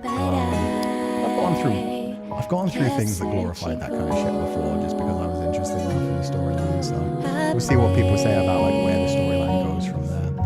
It looks like people were saying chapters 2 and 7 are the only ones with super uncomfortable content like that. So, yeah, for right now, like I said, feel free to leave spoilers. If anything, I won't be coming back to it for a long time. But yeah, if somebody's like, oh, the storyline's really sick, you'll love it. Won't be the same as before. Don't wanna go another day far away from you. It's painful, but I don't regret it. All that I have, all that I am, wrapped inside of you. Though time goes by, I won't forget it. What you mean to me.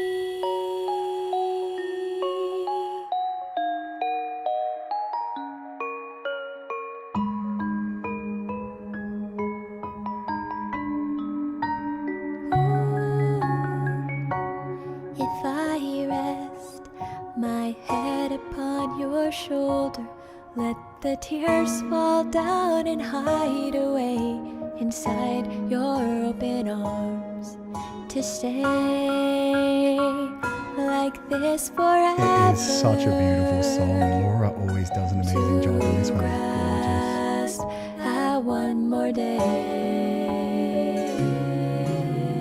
find a way to go beyond the unknown. Let it all just fade away until there's nothing more to say. That I'm not holding back, just falling down to be where you are.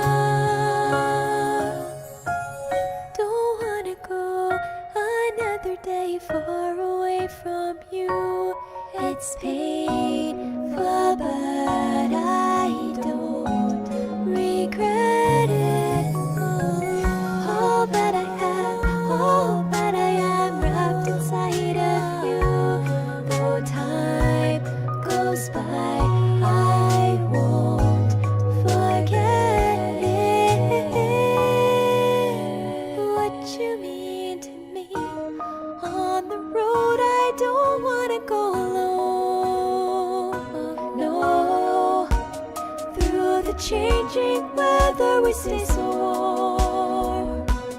Is it really true? Then again, you always knew.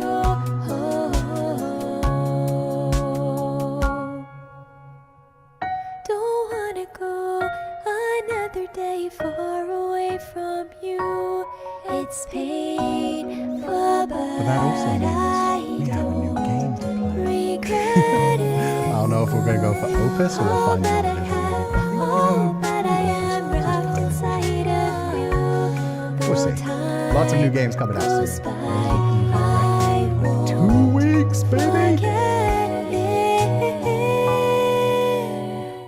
What you mean to me.